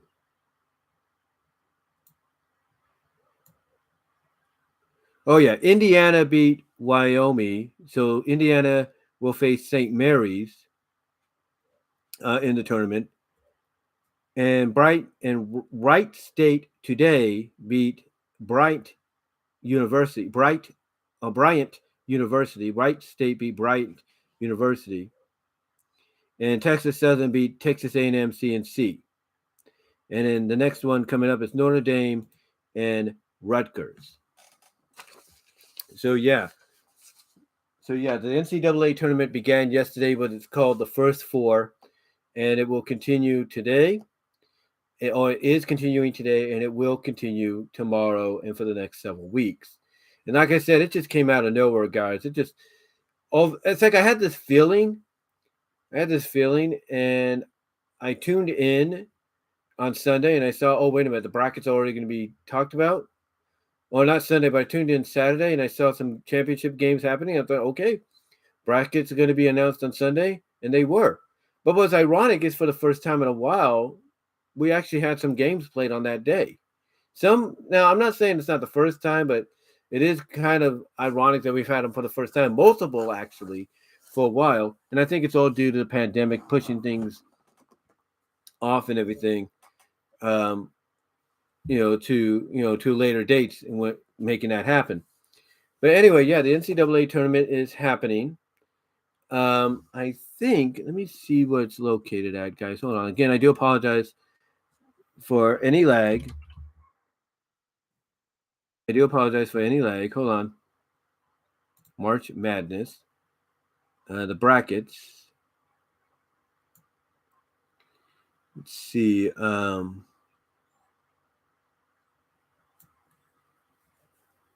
to see.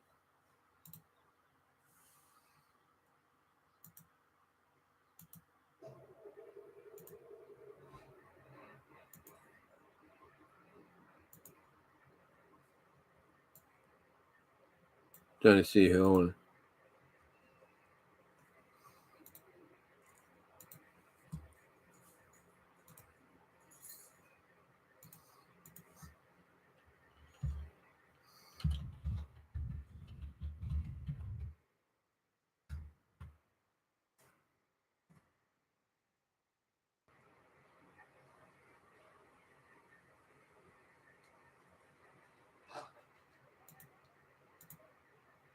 No. What?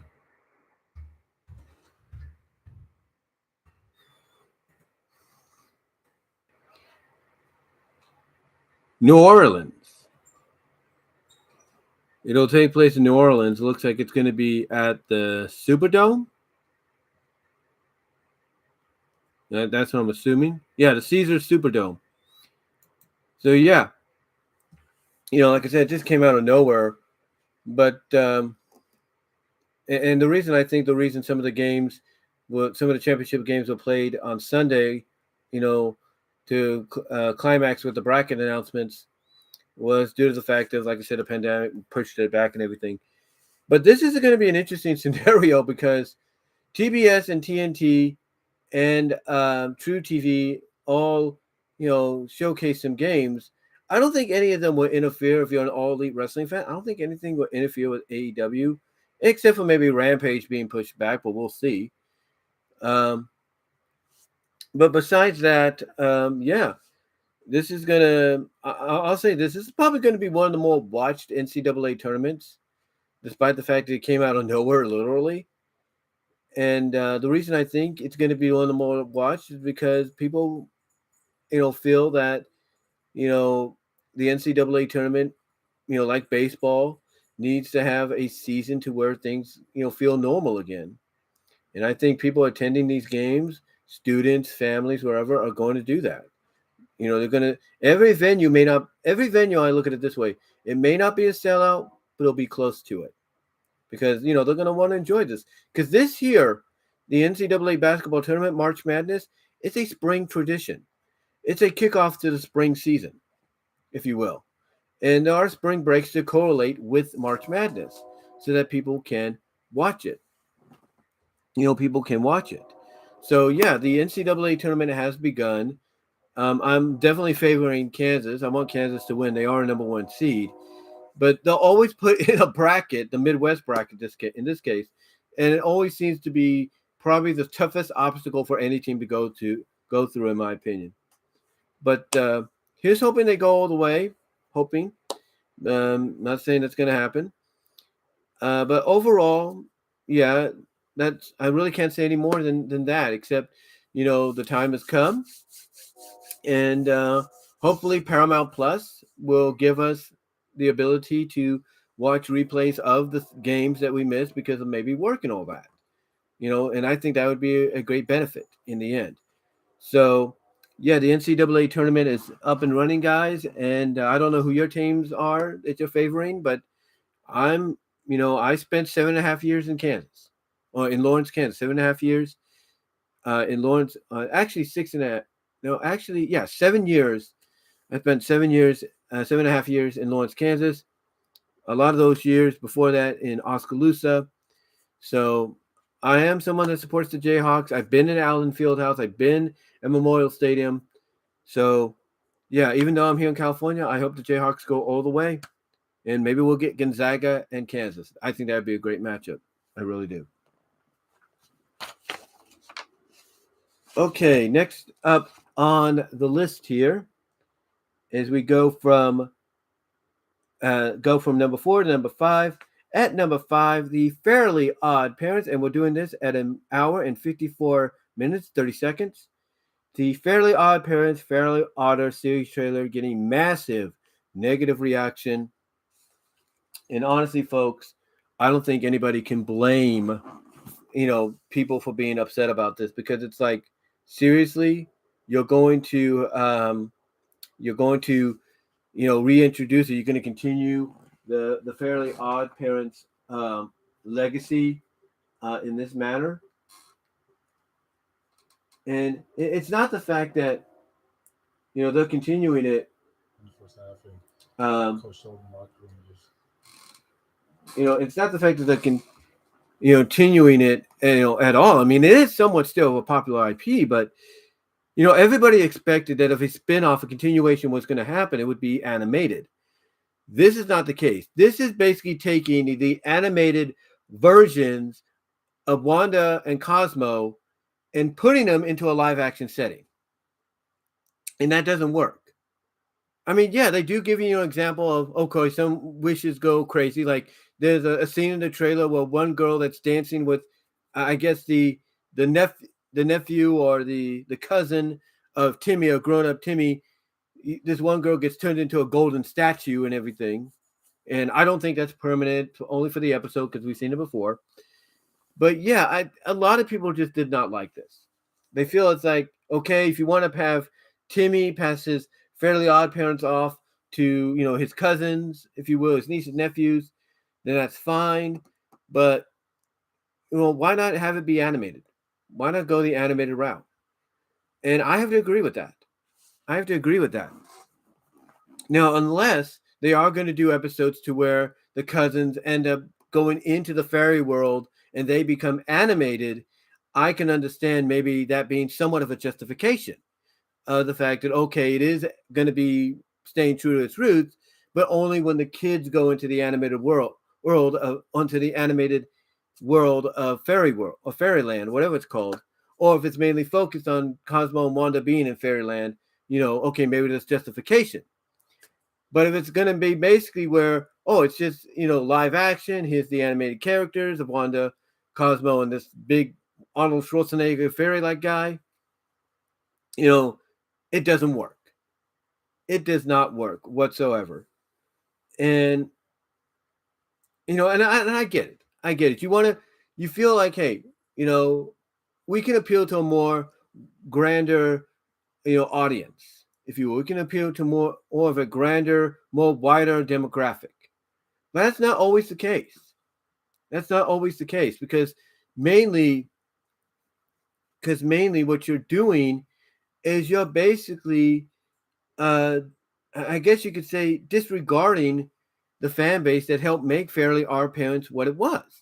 I mean, a lot of people compared about the fact that Odd Parents was getting, not just repetitive, but was getting stagnant in its later years, and that you could see that at times. And some were even saying that, and these are the same people, I should say, that even said that the live action movies that were supposed to serve like a finale seemed to be do a better job at, closing the door, tying a ribbon up on it, at the end.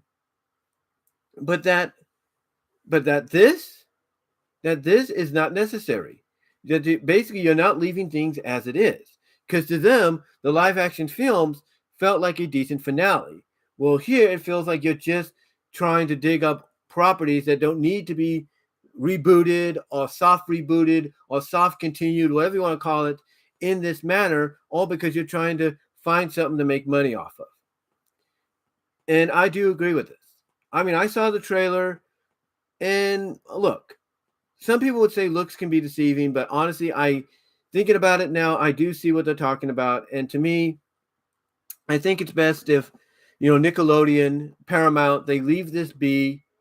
And even if it's for one season, if they're dropping all the episodes of one season at once, then that's it. No more seasons. Because if you want to continue it, then what you do is you come out, make the announcement that the next season will be as the original series was, fully animated. Because in full animation, you can do more with your characters than you can in a combination of both. And that's a fact. That is a fact. And they know it. Nickelodeon knows this. Paramount knows this. They know it. So to me, I do agree with the massive negative reaction it's getting. That if you're going to continue this series, then continue it, but make it sure it's fully animated. Now, like I said, people might say, well, what if they go and into the fairy world, and that's all animated, and it causes the cousins to become animated. Doesn't that justify it? Maybe to an extent it does, but a lot of people will say it doesn't. So to me, I think what Paramount and Nickelodeon need to do is they need to just drop the first season, and if they feel like, hey, this is going to be a big enough success that we can do another one, then do the next one, but make sure it's fully animated. Even put a note out there, or a news headline or announcement that the next season is going to be animated, because they made a mistake in thinking they can get away with something with live action, and they can't. This ain't no freaking iCarly you can bring back and revise, because that works, because that was mostly live action. You can't do that here, in my opinion. You really can't. Because if you're relying more on a TV budget than going fully all out budget on something like this, it doesn't work. So to me, they want to continue it for another season, do it, but do it in animated, and put out an announcement as to why you're doing it, along with an apology saying, hey, we thought this would work, we were wrong, so we're going to continue it with a new season, but the new season is going to be animated. That's what you do, in my opinion. That's what you do. But yeah, I do see the massive negative reaction it's getting. All right, number 6. One of the topics I know a lot of people that tuned into this live stream have been waiting for. Who will show up for the third Sonic movie and the Paramount Plus Knuckles series? All right, so we know that Sonic 2 is a couple of weeks away, several weeks away, April 8th. They just dropped the final trailer. I did a reaction video on it after work in 4K. You can check that out here on my channel. And again, guys, let you know, super chats, super stickers are open and would be appreciated and welcome, whatever you guys can do. But let's talk about, who could show up in the third Sonic movie and the Paramount Knuckles series. Now, a lot of people I know, and even myself is included in this, we're hoping for her. We're hoping for this character here, Princess Sally, to be one of the characters that shows up at the end of the second movie, to build into the third movie, very similar to how Tails showed up. And I even thought about this in my mind. What if, both her and Amy show up? What if Amy shows up first, scouts around, and it's not classic Amy, but it's the Amy we now know, but she scouts around like this, tells the person behind her, okay, coast is, I think this is the place, coast is clear, and out comes Sally. I guarantee you, I know it's exaggerating, but I guarantee you, the roof in many theaters, if that moment was to happen, or if that moment does happen, similar to what I just said, the roof in many theaters would figuratively blow off. They would figuratively blow off, because you would hear cheering, you'd hear applauding, because it would be like, yes, this is, because it would be like, yes, she's in it. She's part of the movies. And at the same time, it would show that what Jeff Fowler was talking about is true. That, the movies are going to incorporate everything Sonic as best they can. And I think having Sally along with Amy showing up at the end of the second film to build into the third film would be great. So will she show up? Hard to say. I know there's more money on Amy showing up, maybe even Shadow and Rouge showing up than Sally, but still her showing up would definitely be a major surprise, and definitely a great present for a lot of the fans, and definitely evidence of the fact that this is a series that not a series, but this is a movie franchise based on a very popular video game IP that, as Jeff Fowler put, will explore every detail of Sonic's universe. Now, what about Knuckles? What about him? Well, the Knuckles series is going to be an interesting thing, because I know some people don't want Ken Penders involved, and that's honestly probably for the best. But one thing Ken Penders has said, if you believe any word he says, is basically he's willing to work with people now. He's willing to let people utilize his characters as long as they can work something out. And if that is true, if any part of that is true, then I'm sure a lot of people would love to see a Julie Sue. I'm sure a lot of people would love to see a Locke. Some people definitely would love to see the Chaotix, which I think is a very likely scenario more than anything. I think, people would like to see Linda, Lin-Da, or what's her name? It's not Lala Sue, Lady Law, Knuckles' mom. I'm sure they would like to see all of that. They love them as much as they hate to say it. They probably like to see Fiona in there. So those possibilities are you know are possibilities, if you will, if what you believe Ken is saying about, hey, he's willing to work with people now is true. But that's up to Ken himself if he is telling the truth, or if he's just saying things to it that he could get more promotional material for his Lawless Sue Chronicles. Just saying.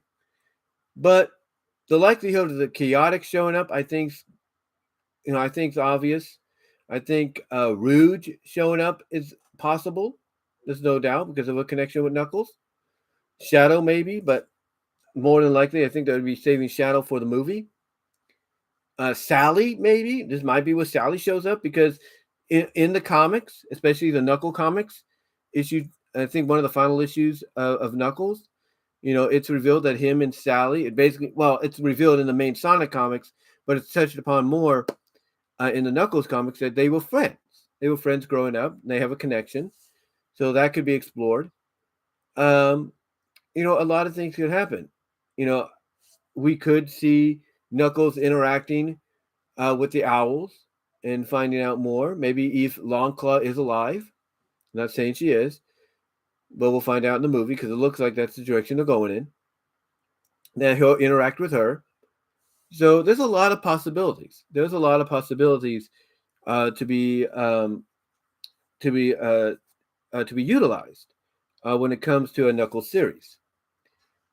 How will be how will be utilized, how will be done? That's totally up in the air, and that's up to whoever's writing the series. And it's again, the list of characters, game wise and non game wise, they could use is like a who's who. I mean, I know that Tikal is going to be probably in the series along with Chaos, and some Chow, but mostly Tikal. So it'll be interesting as to what they do, with the Knuckles series and who will show up there. Likely, like I said, for the Knuckles series is the Chaotix, is Rouge. Hold on for a sec.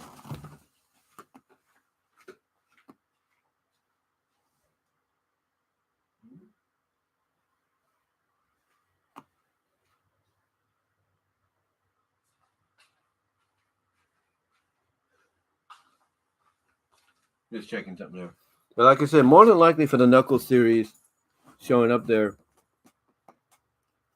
I think is Rouge, the Chaotix, Tikal. So those are basically maybe even Sonic to an extent to help get it off the ground.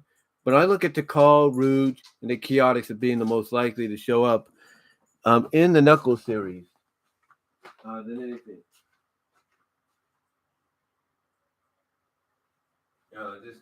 Just checking something, guys. But I think they're more than likely to show up in the series than I think any other character. Although people, like I said, would love to see Sally, they'd love to see her show up in both. I think the more likely scenario of a Rouge to call in the Chaotix is more so than anything. And as far as the third Sonic movie goes, like I said, I think more than likely there we're going to get Amy showing up, and if maybe as a nice surprise Sally showing up along with her, that's possible too. The other characters that could show up could be Shadow and Rouge, and Metal Sonic to build into that continuation from the second.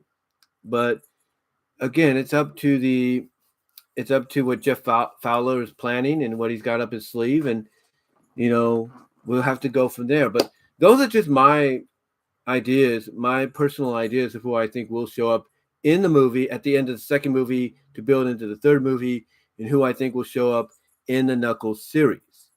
But I know there's other people that have their own difference of opinion. I know some people might say, well, what about Tangle and Whisper? They could show up in the Knuckles series. And that's true. That is true. They could show up in the Knuckles series as well, maybe even for the third movie. But I think more than likely, if they were to make their on screen debut, it would be with the Knuckles series. But those are just my thoughts of who will show up. Again, I think obviously the most likely scenario for the third movie, would be Amy, Metal Sonic, possibly Shadow and Rouge.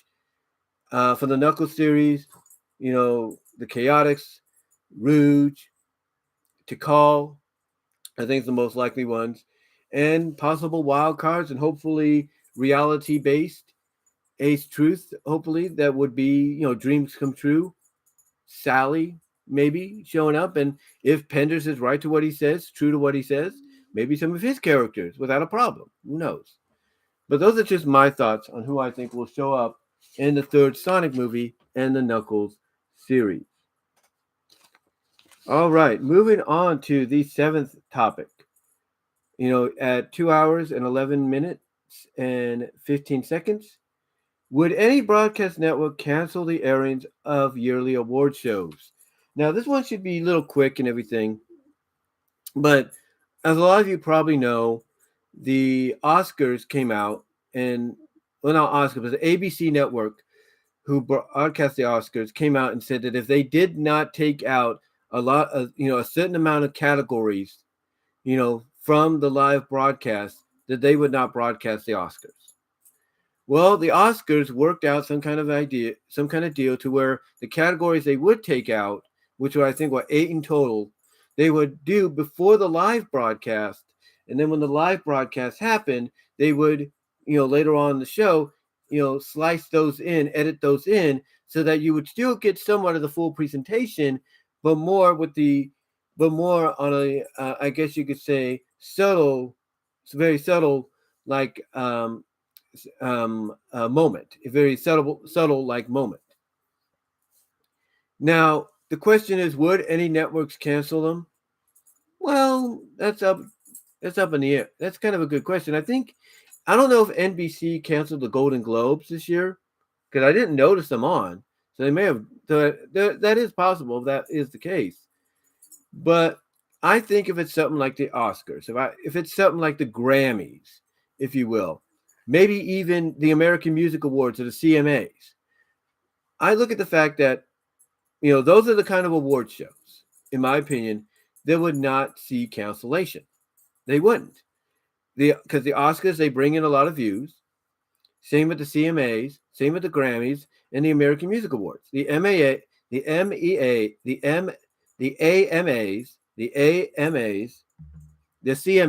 the Grammys, and the Academy Awards bring in too much viewership and revenue to be canceled. So I don't think they would do it, honestly. Even if they threatened to do it, I don't think they would do it.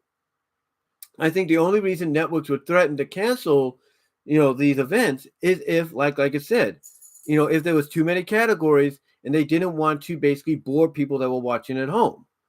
Or secondly, if there was something controversial going on that put the awards show, the awards show, I should say, in a very negative light, then yeah, I could see the networks, canceling it over that to save face. But overall, I don't see them canceling the shows whatsoever. They might make exceptions once in a while, like with NBC making an exception with the Golden Globes, but I don't see them making an exception, besides that. I really don't. I really don't see them making an exception, besides that.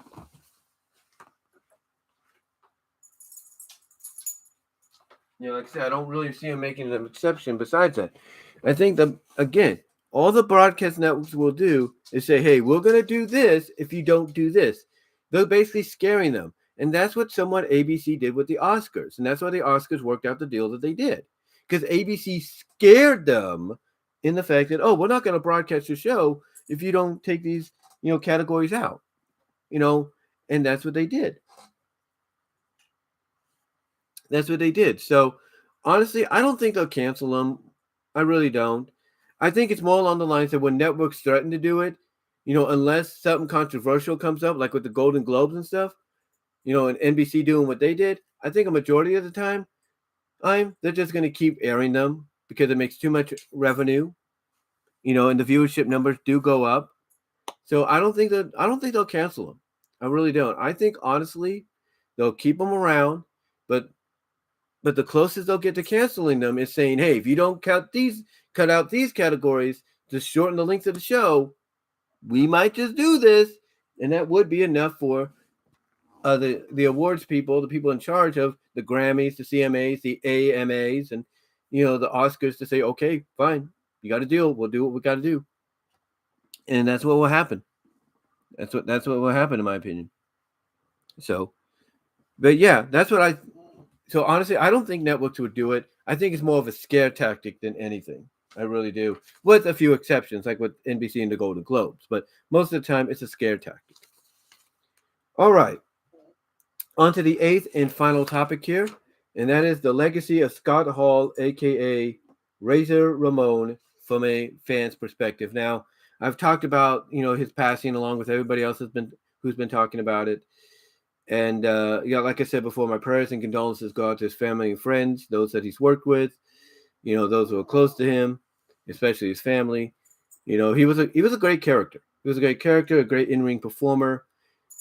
And his legacy, the legacy from my perspective as a fan, is that to me, he's going to be looked at as a character that at the tail end of the Federation years, going into the new generation era, was a pillar. He was a building block from the word go. He was a building block from the word go. And he was put into scenarios to where when he lost, even as a bad guy, a heel, he lost in a way that didn't make him look weak. It made him look strong. So so honest so honestly, he was set up to be one of the biggest stars the WWF ever had. And he was set up to be that building block for the next generation of stars that they would incorporate and focus on, thus the new generation. And lo and behold, that's what he became. Did they have to put the Intercontinental Championship on him 4 times? No, but they did it because they felt that if there could be anybody that could really bring prestige and recognition to that championship more so than anybody before him, it would be Razor Ramon, because he was always there. Nobody had anything bad to say about him. He was the working man's man, if you will. He did what he was asked to do. He did what he was asked to do, and there's no getting around that. He was asked to do what he was, he did what he was asked to do. I mean, like I said in the video I did the other day, he's the reason Goldust got put on the map. And Dustin Rhodes would agree with that. He was the reason Goldust was put on the map. There's no getting around that. And the imprint he made as being the first pillar, the first brick, if you will, to be, cemented into the beginning and legacy of the NWO. You can't say any more than that. I mean, everybody still talks about that promo he made when he made a surprise debut on Nitro the day after he had his last match, or what people didn't know, although those in Madison Square Garden knew, but most people didn't know was going to be his last match in WWF. And again, the guy has a resume, miles and miles long that shows how much he has meant to the business, how much he's contributed, how much he's been willing to work with other talents to put them over, to make them look good.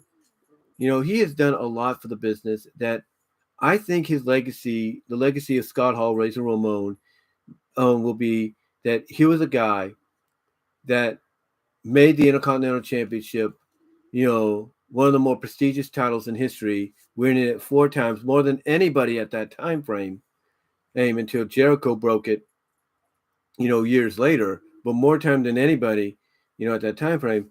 Here's a guy that's going to go down as someone that, basically was a pillar during, certain different eras in wrestling.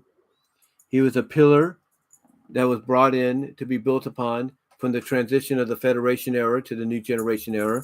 And he was a pillar that was built upon when it came to transitioning the business to what it became later on, thanks to the creation of the NWO. So it was, again, the guy's got a list of accolades a mile long. And the number one thing about him is he is one of the best in-ring performers, one of the best personas out in the business's history that never got a chance to be world champion. He competed for world titles, but they never pulled the trigger. And honestly, I think they should have.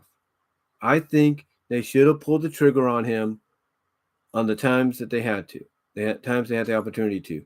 Because you never know. You never know what you would have gotten with Razor Ramon Scott Hall as your world champion.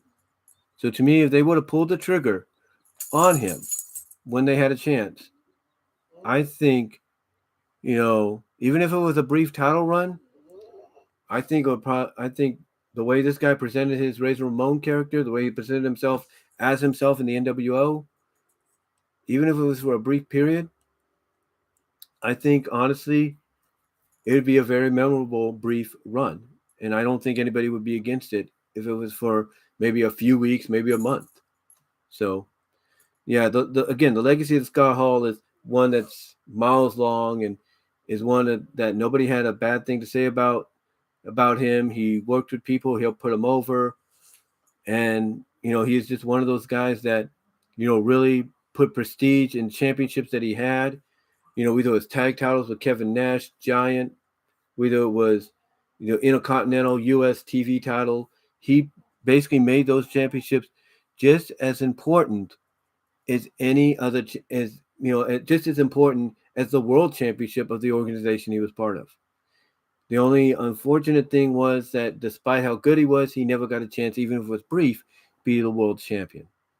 But to me, the legacy of Scott Hall is, he elevated everybody in every championship that was around him and that he wore to that next level to be equal to the world championship, and that nobody had a bad thing to say about him.